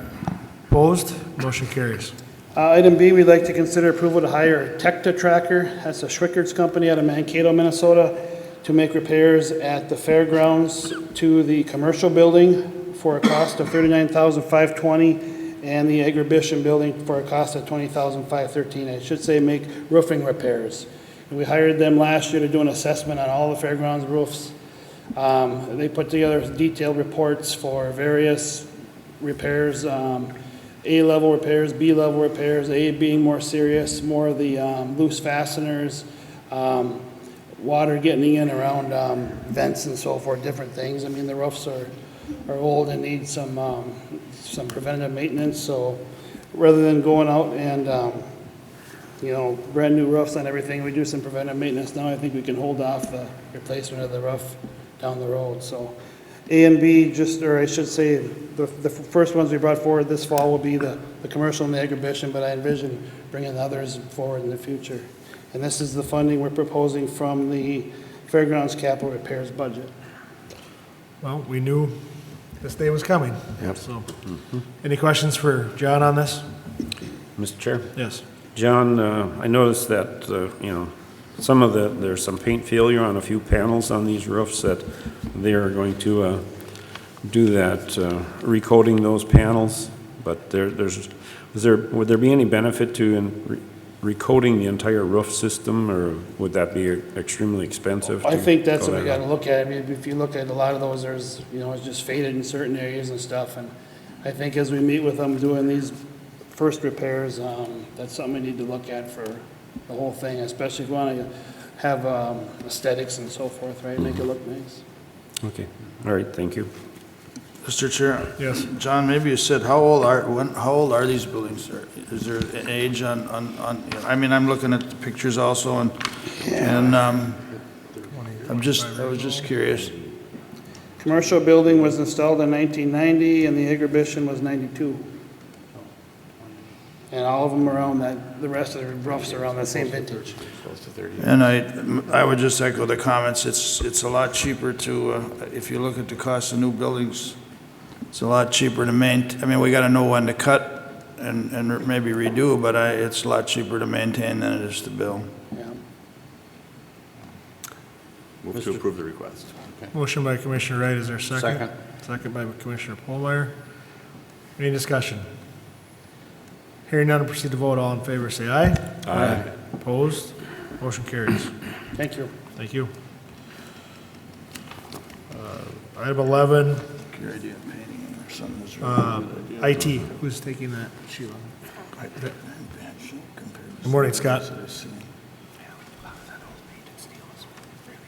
Good morning. I'm here to request your consideration to approve an award contract for fiber optic network extension to the McLeod County Government Center to low bidder MP Next Level out of Maple Lake in the amount of $54,604.61 with funds from the capital equipment notes. The county solicited bids to extend the county's fiber optic network to the government center and close the bidding period on Tuesday, October 1st. The estimated cost of the project was $65,000. The county received two bids, one from MP Next Level for $54,604.61 and another from Arvig Communication Systems for $98,962.72. The consulting group True North believes that MP Next Level's bids meet the specifications and requirements for the project. Construction would be expected to be completed to the facility this calendar year. All right. Yes. You got to come to the mic, so Colleen, I'm sorry. We'll get you a spot up here so you don't have to run around. I just want to make a correction to the account number that's referenced behind capital equipment notes and change that to 41-003. 003? Yes. All right. Lizzie got that? Okay. Thank you. Thank you. Mr. All right, any Chair, questions for Scott? Go ahead, Ron. I move to approve the award the contract for the fiber optic network to the McLeod County Government Center to MP Next Level LLC. Motion by Commissioner Szymanski. Is there a second? Second. Second by Commissioner Kruger. Any discussion? Mr. Chair? Yes. And I say it every time, the only thing, it always scares me when I see these differences in bids. I never can, or quotes, it just always makes me a little cringe a little bit, but I approve. Any other discussion? Hearing none, proceed to vote. All in favor, say aye. Aye. Opposed? Motion carries. Item B. All right, item B, consider approval of quote from Allstream Communications for upgrading the county's telephone system for an amount of $19,926.65 with funds from the information technology budget 01-065. McLeod County's current phone system was installed in 2010. Some of the components of the current system have gone end of life, and the version of software we are running will enter end of support in 2020. Our phone system vendor, Allstream Communications, has recommended upgrades to our system. These upgrades will replace the components that have gone end of life and will upgrade the software to the most current version available. Our maintenance agreement provides access to the newer software but does not include the labor to implement. The last software upgrade on the phone system was completed in 2016. Mr. Chair, Yes. we received some more information yesterday, and Scott and I would like to look into this further if possible. Okay. Sorry that we didn't have it sooner, but we just. So are you didn't- requesting to table for 2 weeks? If I'm allowed to do that, yes. Well, you can request it, you can't move it. Okay, well, Mr. requesting Chair. it, yes. Mr. Chair, I would move to table this. Second. Motion by Commissioner Colmeyer, second by Commissioner Szymanski to table this item. All in favor, say aye. Aye. Opposed, motion carries. And it's to Excuse come me, back. for 2 weeks. Do you need it for 2 weeks? Yes, thank you. Okay. All right, thank you. Yep. Environmental Services, Mark. We're only 15 minutes behind. Morning, everyone. We're going to be way worse than that. Good morning, Mark. I do have one item in conditional use permit this morning. CUP 1919, it is an application submitted by Joe Marnick for the purpose of a home occupation and an accessory building greater than 2,400 square feet. Mr. Marnick would like to construct a 60 by 80 pole shed for the purpose of boat storage on a parcel less than 10 acres. The parcel is currently owned by Joe and Holly Neaton. The reason it's in front of you this morning is there was a neighbor that did appear in regards to concern for drainage that is coming off the property. But with that, the Planning Commission did recommend approval at the September 25th, 2019 board meeting with the following conditions. Number one should be struck. We did not include that. The board did not include that as a condition, so we'll strike number one. Number two, no more than 50 boats shall be stored outside, out of the public view before July 1st, 2020. No outdoor storage will be allowed after July 1st, 2020. Number two, this property shall be resided on by the owner or an employee of the business. And number three, this home occupation shall not employ more than 4 non-resident employees. The Winsted Town Board also did recommend approval for this request at their September 12th, 2019 meeting with similar conditions. And Winsted Township did have representation at our Planning Commission meeting. So with that being said, I know it's a little bit of a jumbled mess. We're just striking condition number one. Mr. Marnick is present. He is proposing to live on the site. He doesn't have a shed built currently, which is why the outdoor storage provision is included in this, to let him bring some boats on site. They would be shrink wrapped with white to blend in with any potential snow we may or may not have this winter. And then following year, July 1, he has proposed to not have any boats outside. They would all be stored within the facility. Mr. Chair? Yes. You commented that somebody had issues with drainage. Was that taken care of? Brenda Torble is the adjacent property owner. To the east and to the south, there is a fairly large wetland on her property. There was concern that that wetland has been getting larger. There is a tile line that runs in from the west, and it actually originates on the property west of this particular site that Mr. Marnick is asking to purchase from Mr. Neaton.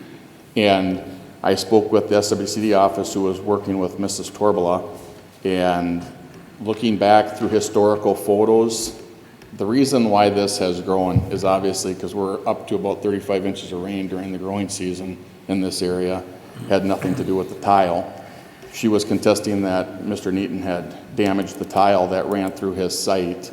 If that was the case, photos would show us that there would be some water issues on his site, and that is not occurring. It's just that outlet for that wetland area is increasing just due to the amount of rain we're seeing. So the roof surfaces are not impairing somebody? I mean, it's just because of the overall situation. It's not any direct Correct. damage from buildings? Mr. Neaton's site, the site that Mr. Marnick is wanting to purchase, it is gravel and grass. Therefore, it does have some permeability to it, meaning rainfall it can absorb. So like anything else, there is no signs of direct runoff that is significantly impacting neighboring property. If that were the case, we'd obviously have to work with the property owner to mitigate those issues, but at this time, we do not see evidence of that. Mr. Chair. Yes. One final question. I noticed this in other permits, he's only allowed four employees, is that what that means? Up to 4 non-resident employees. Mr. Marnick does not have an intention to have more than that. Per the ordinance, he's allowed to have up to that 4. That fifth one constitutes to be put into the conditional use permit. If you're going to have more than 5, then obviously we need to have that proposal in front of the board because that might impact the neighboring area with the amount of traffic that's generated on that site. So it's a statement in there to let him know, put it on the conditional use permit that he can have up to 4 non-resident. Thank you. Ron? Mr. Chair. Mark, in the packet, we have a overview of the property. Do we know where this building is going on the property? It's going to be up to there's a berm along Highway 7. So to the north and east of the property, there's a berm obviously on the east side there with some trees. There's a large berm on the north side. It would be tucked in adjacent to that north berm. In the northeast corner. Yeah, so it fits well with the site, very much would be screened from the public's view off of Highway 7. Right. Just a curious question on the neighbor's complaint about the drainage. Which way does the water flow? It flows to the south and east. From the drain tile? That's correct. So any issue she has with water backing up deals with downstream tile conditions rather than upstream Absolutely, conditions. and there were some issues, and Ryan had spoke to those. I had spoke to Ryan with SWCD this morning, the neighboring property owners, Mr. Neaton, and as well as the Steincross property to the west. They were in the event of trying to replace or repair, I shouldn't say replace, but repair that existing line, and that's ongoing. They've applied for permits.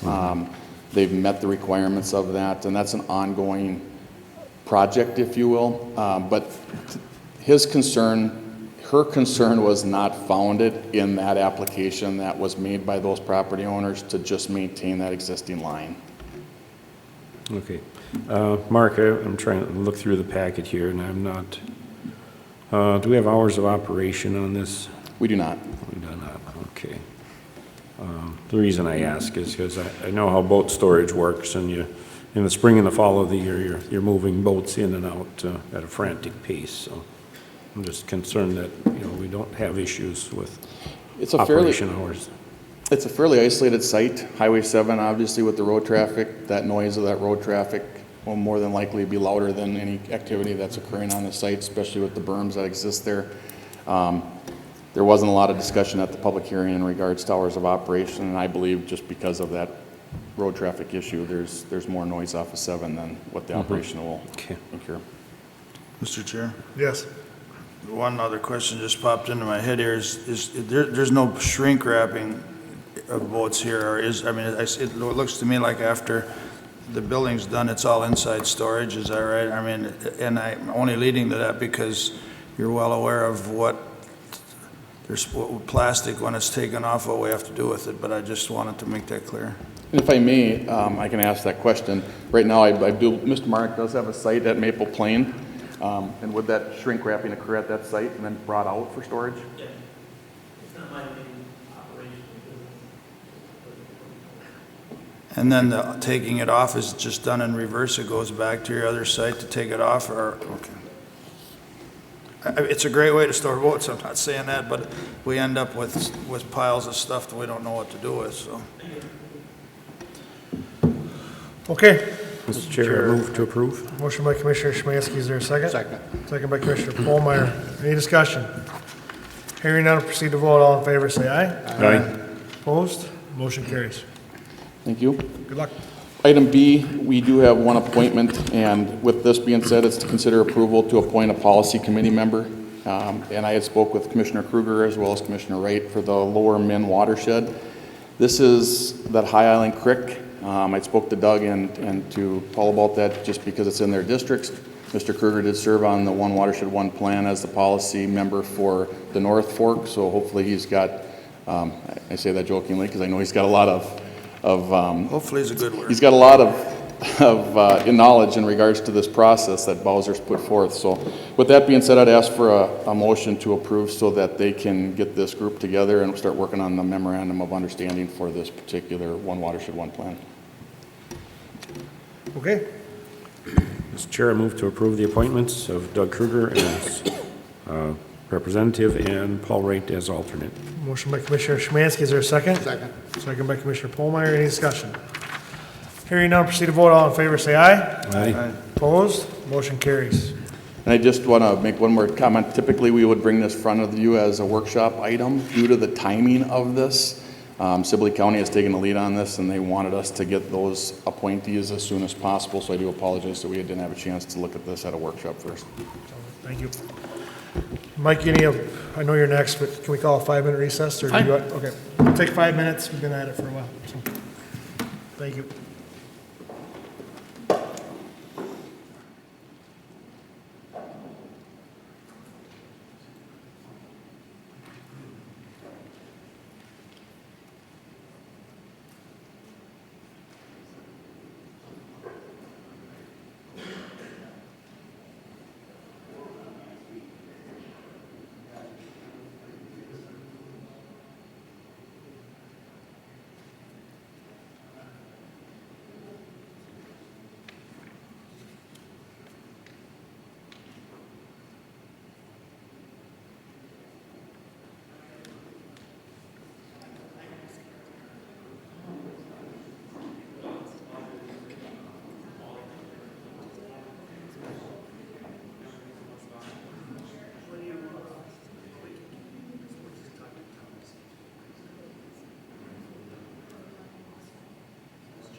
we'll call the meeting back to order. Attorney's Office, Mr. Young. Mr. Chair, the first item on your agenda with me is a purchase agreement for the Lester Prairie Shop, and it's going to be purchased by the Lester Prairie Economic Development Authority and the City of Lester Prairie. And it conforms with the terms that you had recommended. We end up paying the deed tax. They pay all other costs. They're going to do some pollution studies and things of that sort. It has a closing date, ironically, of October 1st of 2019, and that'll be the subject of your next topic. Okay. So right now, Chair, yes. I move to approve the purchase agreement between McLeod County and the Economic Development Authority of the City of Lester Prairie for the County Road 9 Highway Department building. Motion by Commissioner Szymanski. Is there a second? Second. Second by Commissioner Polmeyer. Any discussion? Hearing none, proceed to vote. All in favor, say aye. Aye. Opposed? Motion carries. Mr. Chair, the second item is an extension of the purchase agreement closing date from October 1st to November 15th. Just so you're aware, we received in the Administrator's Office on September 18th the signed purchase agreement, which didn't allow it time to get in front of you at your second meeting in September. So that's why it's here in October. But they aren't ready to close anyway. And it's still unlikely to close on November 15th, so I'll likely be back here again. One of the things that they're trying to do prior to closing is to annex the property into the City of Lester Prairie. So I would recommend that you approve amending the purchase agreement to extend the closing date from October 1st to November 15th. So moved, Mr. Chair. Motion by Commissioner Szymanski. Is there a second? Second. Second by Commissioner Kruger. Any discussion? Hearing none, proceed to vote. All in favor, say aye. Aye. Opposed? Motion carries. Item C. Then the third matter that I have in front of you is a proposed resolution. When you passed the local sales tax option, you were talking about a number of projects that money would be used for. This resolution would attach those proceeds to those projects as you were discussing them. In addition, and then once you set a plan like that, then the funds from the local sales tax must be applied toward those projects. The second item for your consideration in that resolution is a review date or a termination date. Right now, the statute says that the tax must terminate when the revenues raised are sufficient to finance the project or projects, which in this case would be about 52 and a half years. And what the statute contemplates is that any time that you wish to spend the money for something other than what is on that list of projects, or you wish to update those projects, that you would have a public hearing, and then you could amend that project list. So whether that's 5 years, whether that's 10 years, whether that's 52 years, it's your choice, but there ought to be something there, and you ought to intentionally look at your project list and devote the sales tax funds directly to those projects. Mr. Chair. Yes. Mike, do you interpret that as you can make an amendment mid-resolution? If you set it for 5 years, could you have a public hearing 2 years in if you needed to amend it? Oh, absolutely, yeah. Okay. So I would recommend setting it 10 makes sense. Whatever you want to do, it's your call. But if you want to have a review and a public hearing prior to that time, you are free to set that at any time prior to the 10 years. Thank you. Mr. Chair? Yes. Mike, and just so I'm clear, in other words, whatever years we set at any time, if something comes up that we want to defer from that list we made, we have a public hearing, and once it clears the public hearing, you can defer it. I mean, if a road project, something comes up. Let's say you had a $10 million bridge that you had to put over the Crow River somewhere that came out of some unusual need. You could then call a public hearing, and after a public hearing notice, then you could amend your list of projects to include that $10 million bridge. Mr. Chair. Yes. So one more question with the cost. We talked yesterday that if the cost of a project exceeds what's listed in the resolution, that you would need to pay it with other funds towards the excess. So let's let's say that you had something listed on your project list at $1.7 million, and it came in at $2 million.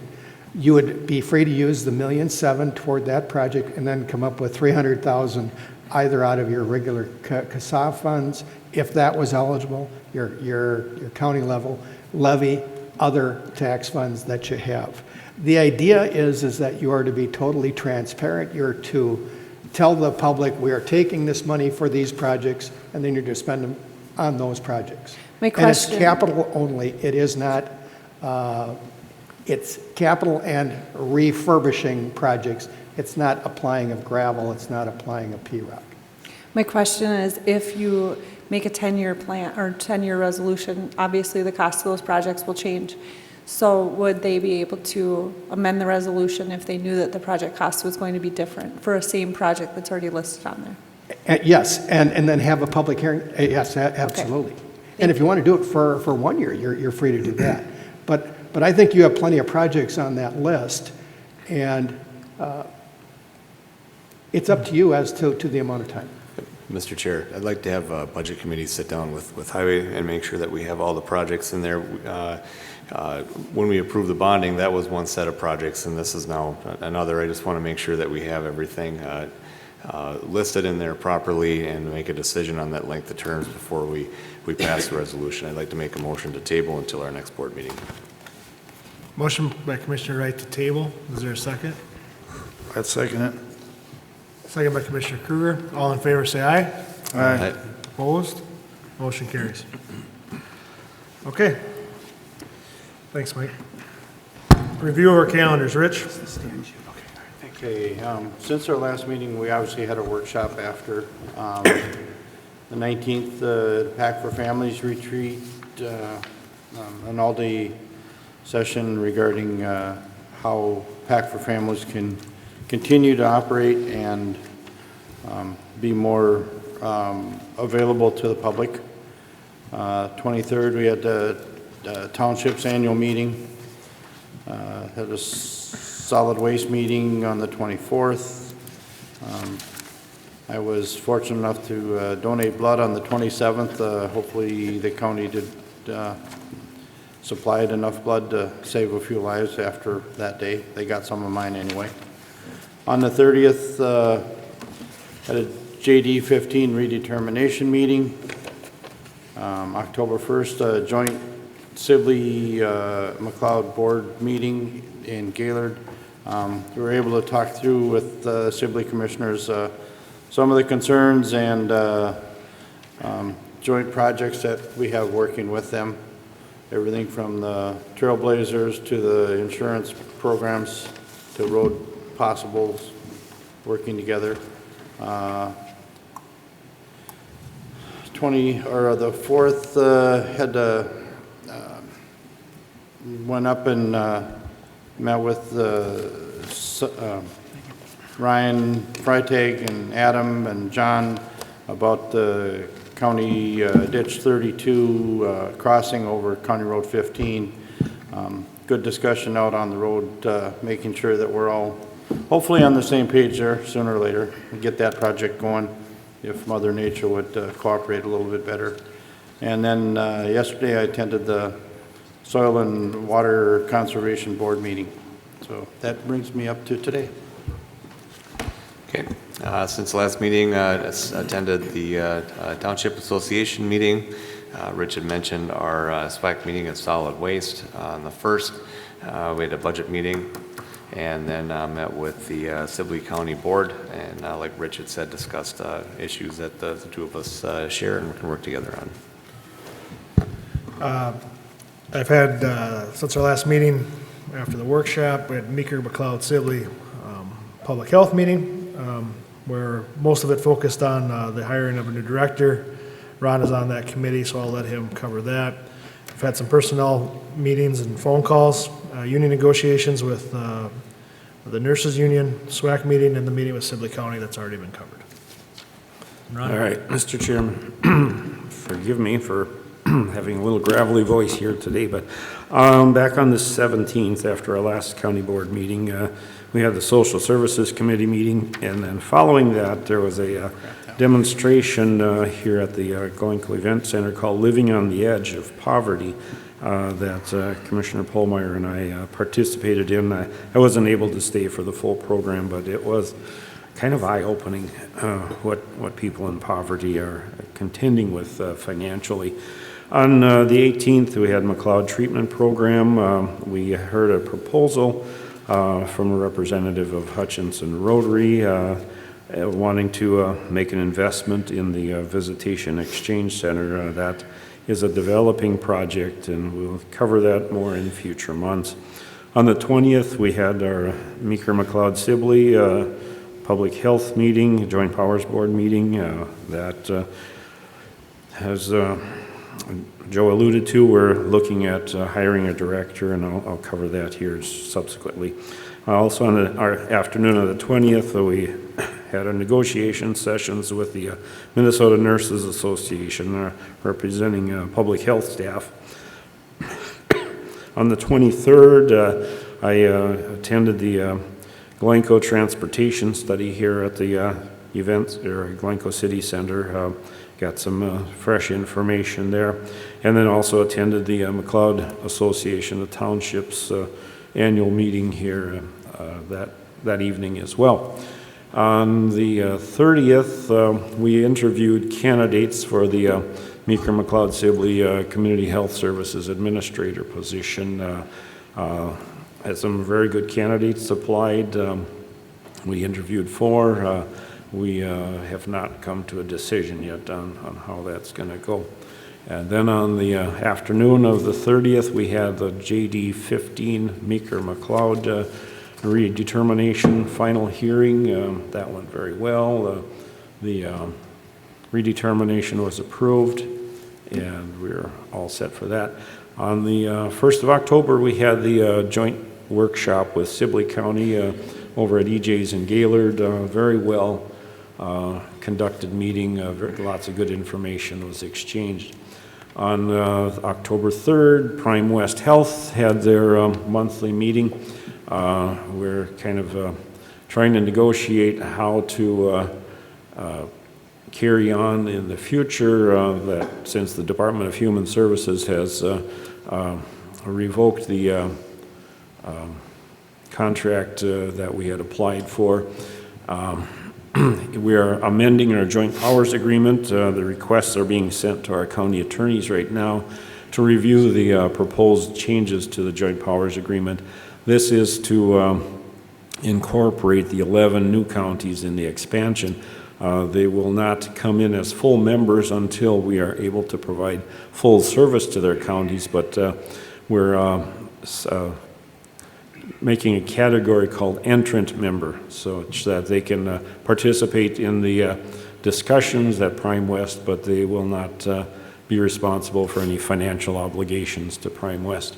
On October 4th, Friday, we had a meeting over in Monticello for the Central Minnesota Jobs and Training, and it was a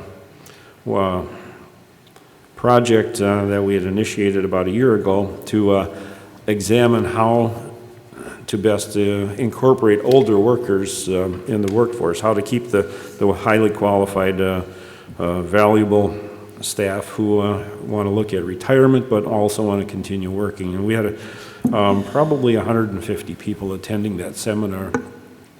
We had very good speakers from financial planners and Minnesota Council on Aging. They all presented great information. I hope to share that with you by PowerPoint at some point in the future. Yesterday we had the Supporting Hands Nurse Family Partnership Finance Committee meeting. We met over in Olivia and talked about our budget for 2020. Things are looking good financially. The Supporting Hands Nurse Family Partnership is in very good shape. We talked about county contributions going forward, whether we maintain them or actually back them down a little bit, but that is a decision for the full board. We also talked about possible expansion. Right now, Supporting Hands Nurse Family Partnership is 20 counties. We have a potential to add possibly 2 more counties at the request of the Minnesota Department of Health. And that brings us up to today, Mr. Chair. Thank you. Thank you, Mr. Chair. I'm not going to go through all mine. My calendar was dotted since the 17th with mostly drainage issues between ditches, FEMA, bonding, working with contractors, working with landowners. I've been busy. I did meet with, I went out on a site in Collins Township where the Buffalo Creek's washing. There was a good turnout with FEMA people on the Buffalo Creek is actually taking out a township road, trying to learn the bureaucracy of FEMA. It's moving along. It looks like they could get some funding in that. Outside of that, I had an HRA meeting on the 25th. Pretty much business as usual. We got some insurance money to re-roof some of the homes, a substantial number of homes actually that'll help us with our budgets, and our occupancy rate is very good. I also I had a Mid-Minnesota meeting that pretty much was pretty much dealt with, we had the aging part, several different things on some of the low interest loans that are going out, and the difficulty in people keeping those afloat. Also the transportation, we went through some of that structuring. There's a couple studies being done through Mid-Minnesota that our board, the Sibley County Board, are aware of. We had a conversation on that, which I had an MRC meeting yesterday. It was our annual meeting plus our regular board meeting. We had election of officers. We had a great presentation from about 4 speakers, and mostly health care, incarceration, the cost of incarceration, and what to do with the mental health people that get into the jail system and the costs of doing that, and also to some of Ron's comments on health care, the county-based purchasing to do with Prime West. That was an issue that he probably knows more about than I do. I know they commented on the 11 counties, and I think there's some work that needs to be done with the legislature yet to get that done right. So that brings us up to today. Thank you. All right, Sheila, anything to add? Just last week, I was at the Minnesota County Administrator Association meeting the 2nd through the 4th. We had the annual business meeting and reviewed talent retention, managing remote employees, organizational transformation, county organizational structure, and website accessibility. So we'll be going over more of that information with you as it applies. Thank you. All right. Well, we're the county administration, and you've got 2 pages, Sheila. So. I do. Thank you. This meeting wasn't long enough, so it's been 3 weeks, so this is a pretty long agenda. Thank you for hanging in there. Yep. Item A, consider approval to increase Matthew Troska's wages by $300 per pay period through December 31, 2019, and by $100 per pay period thereafter until the information technology leadership role is filled. This request is being considered due to the added responsibility of this employee's role while assisting with management duties.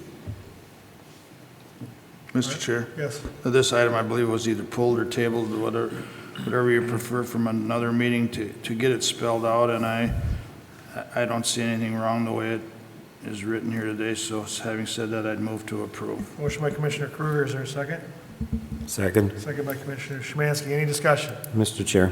Yes. Sheila, just a question on the date, December 31st.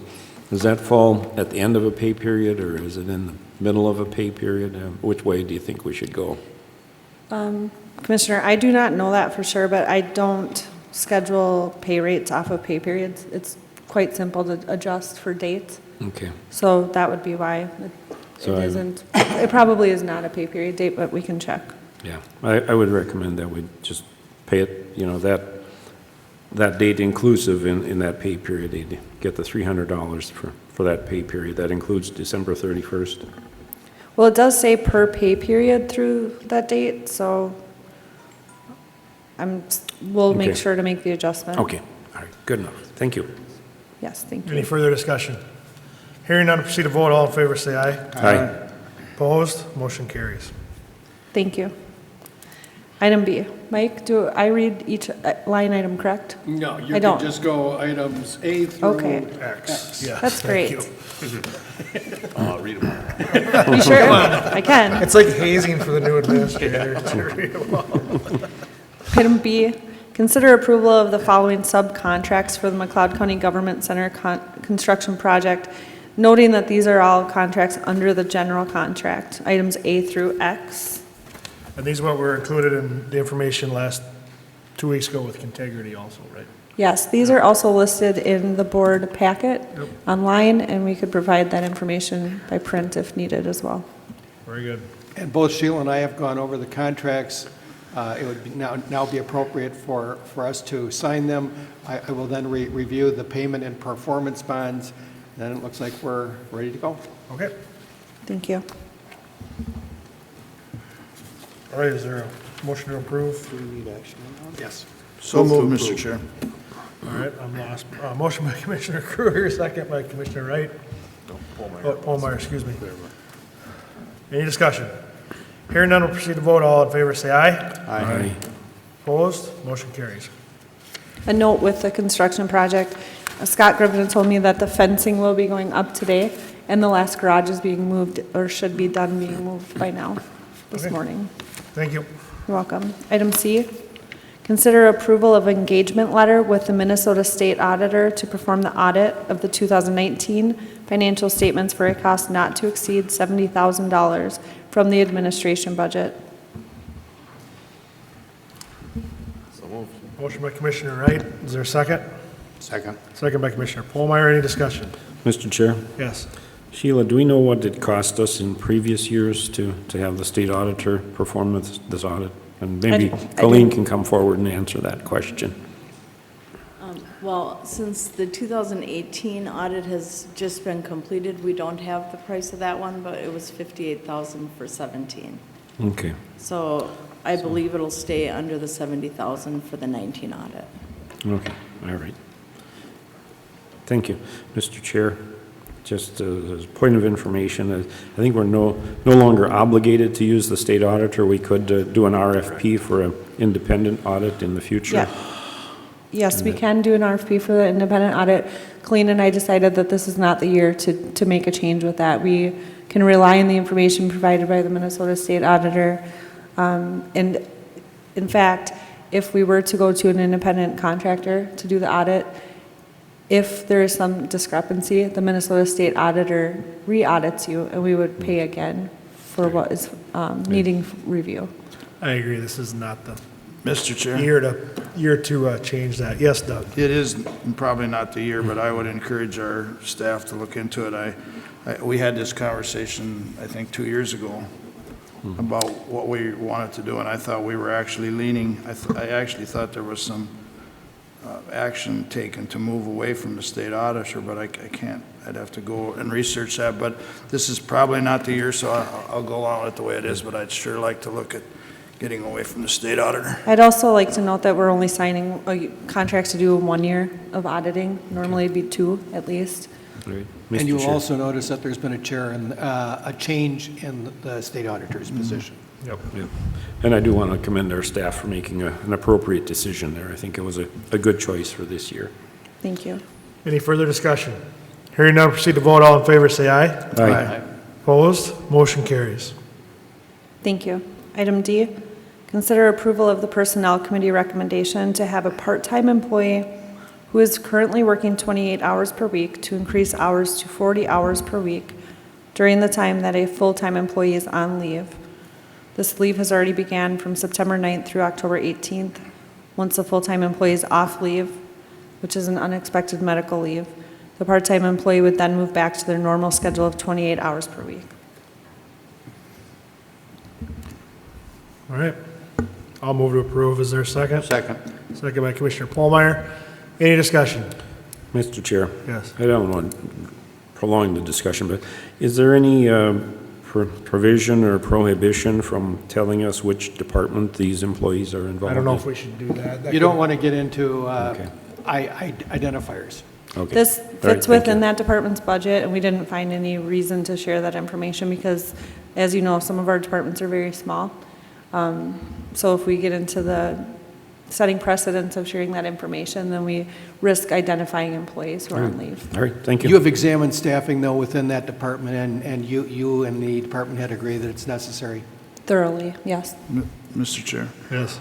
The question, the flags, the red flags are coming up for me too, but for today, I can go along with this because, just because I understand the privacy rules but the red flags are arising.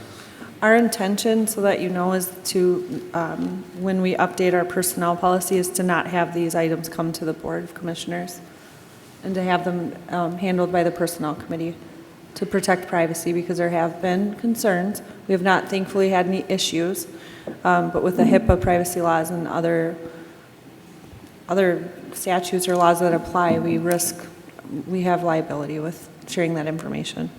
Mr. Chair? Yes. Are you saying, Sheila, that, do we need to do some updating of our personnel committee's abilities, or, I mean, is this something that we should look at going forward? Because I tend to agree with you. I don't like airing this out at a board meeting. We have to start with the personnel policies, and that's a project that we'll get to. It's the update draft is almost complete of the personnel policy. Then Mike's office will need to review it, and then it will come to you before it were to go into place, but we expect that will be done before year end. All right, the matter at hand is the extension of the hours during the leave. Any further discussion? Hearing none, proceed to vote. All in favor, say aye. Aye. Opposed? Motion carries. Thank you. Item E. Consider approval for a second extension of personal leave for a full-time employee from September 26th through October 18th.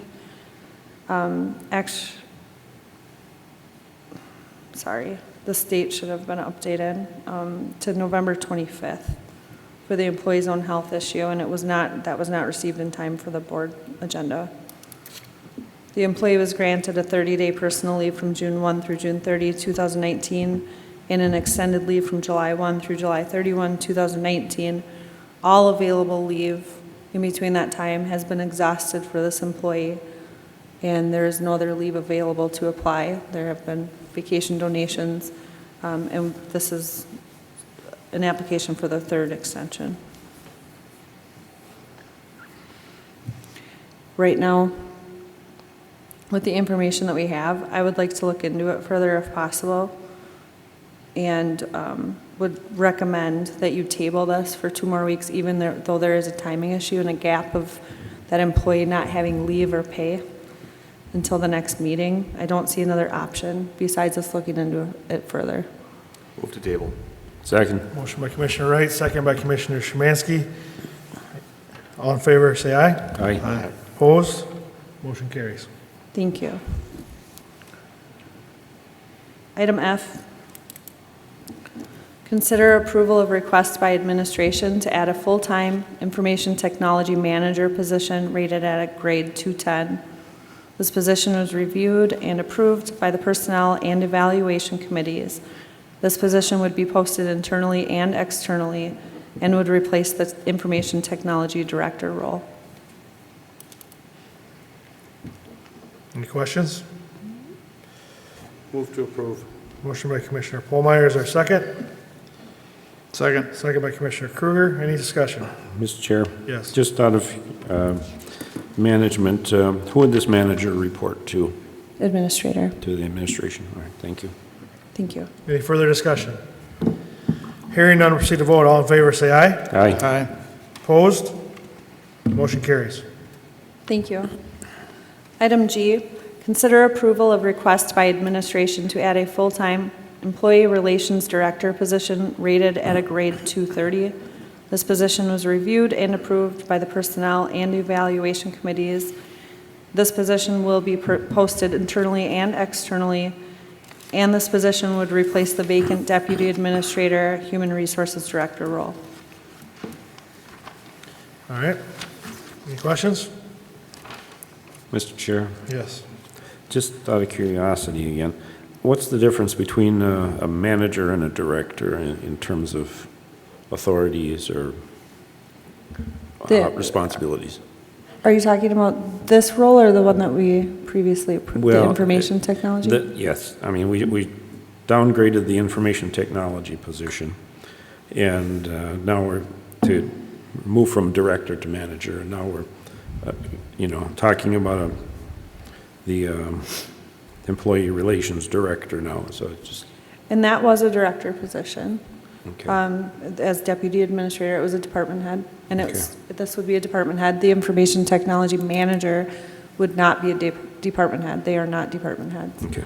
It fits into our planning for the organization. I don't really, I could go over the job description with you and show you the differences, but I can that's look that the up. biggest difference. Okay. All right. Thank you. Okay. Any other questions on the I would move to approve, Mr. Chair. motion by Commissioner Kruger? Is there a second? Second. Second by Commissioner Polmeyer. Any discussion? Hearing none, we'll proceed to vote. All in favor, say aye. Aye. Opposed? Motion carries. Thank you. Last personnel request. Item H, consider approval of request by administration to add a full-time finance director position rated at a grade 230. This position was reviewed and approved by the Personnel and Evaluation Committees. This position will replace the current accountant position. The current accountant will be placed in the finance director position, and the accountant role will be eliminated. After reviewing the job descriptions when organizational changes occur, this is one that I had been looking at closely and that I know that Cindy had also been looking at closely and had not gotten to. The accountant job description does not accurately reflect the work that the accountant does. So comparing that work to what similar roles do in other counties, came to the conclusion that it's more of a finance director job duties that are being performed in that role. Mr. Chair, move to approve. Motion by Commissioner Szymanski. Is there a second? I'll second it. Second by Commissioner Kruger. Is there any discussion? Mr. Chair. Oh, go ahead, Doug. Doug? This is something we've talked about for a long time. That's why I'm in favor of moving forward with it. We talked about it when we changed administrators the last time, and it seemed to be a direction that we all thought necessary with efficiencies, not only financial, but to be efficient in getting our accounting and our finances in order. So I'm in favor of it. Thank you. Paul? Just to be clear, we're not adding people. This is just a change of title and structure. Right. Correct. Correct. Any further discussion? Hearing none, proceed to vote. All in favor, say aye. Aye. Opposed? Motion carries. Thank you. Item I, update on 1214 Morningside Avenue, Glencoe, Minnesota home relocation. That property, or I'm sorry, that structure was sold to Christopher and Amy Liskey, and their plan for moving that property and rehabilitating it at a different location has fell through. So Mike and I met, and what we can do is offer that structure for sale. If someone is interested, we will not go through the formal bidding process with end dates again. However, we have notified any interested parties that contacted us throughout the time period since then, and let them know that it is available. What would occur is if there is an offer made on that property, it will come back to you at the following board meeting from that date. Right now, there is somebody looking at it today, so there's the possibility of it still having a bid, and that's all we have for an update.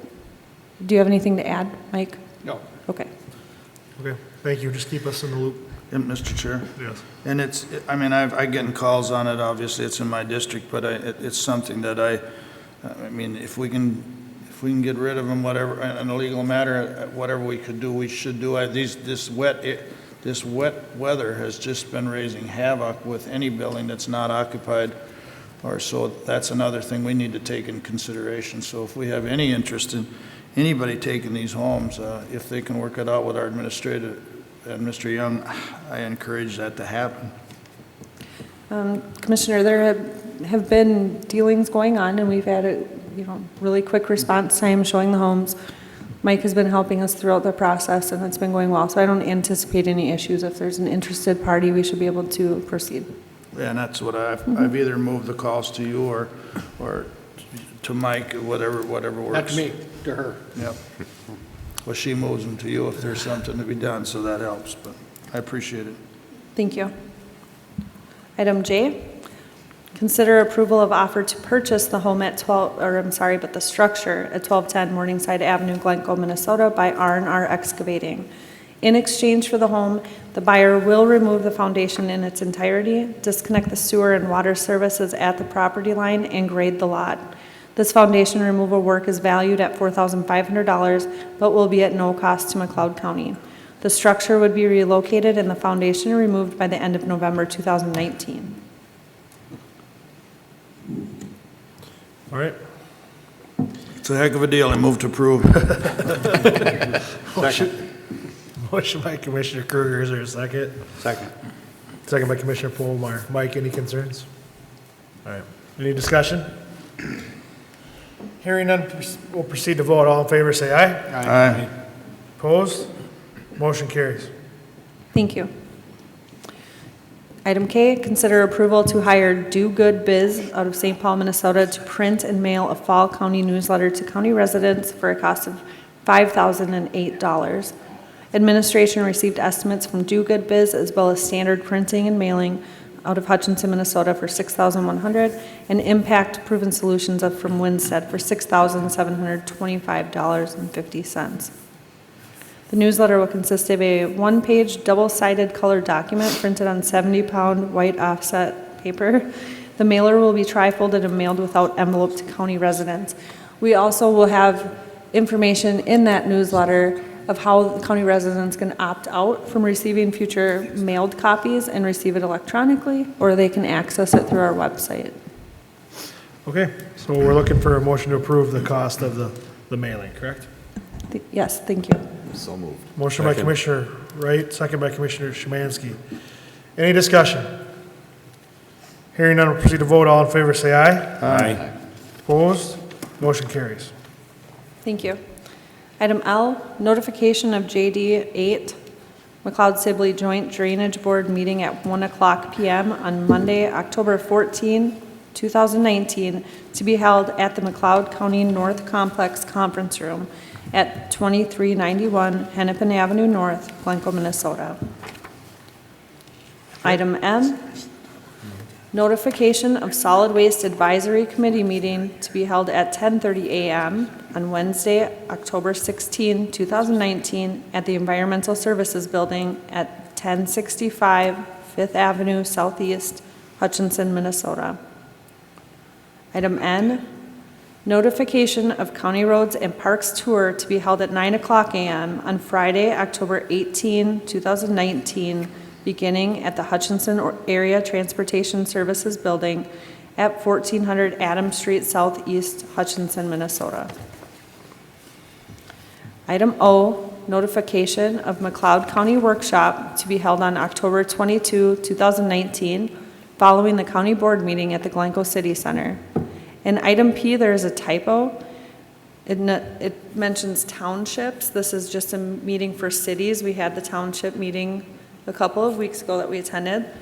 This is a notification of McLeod County Workshop with McLeod County cities to be held at 3:30 p.m. on October 29, 2019 at the McLeod County Fairgrounds at 840 Century Avenue Southwest, Hutchinson, Minnesota. We will update our website to reflect this change in the agenda, and we also will notify anyone necessary. This is a first-time meeting with the cities that we would like to initiate and just get everyone in the same room for a couple of hours to talk, and may go from there.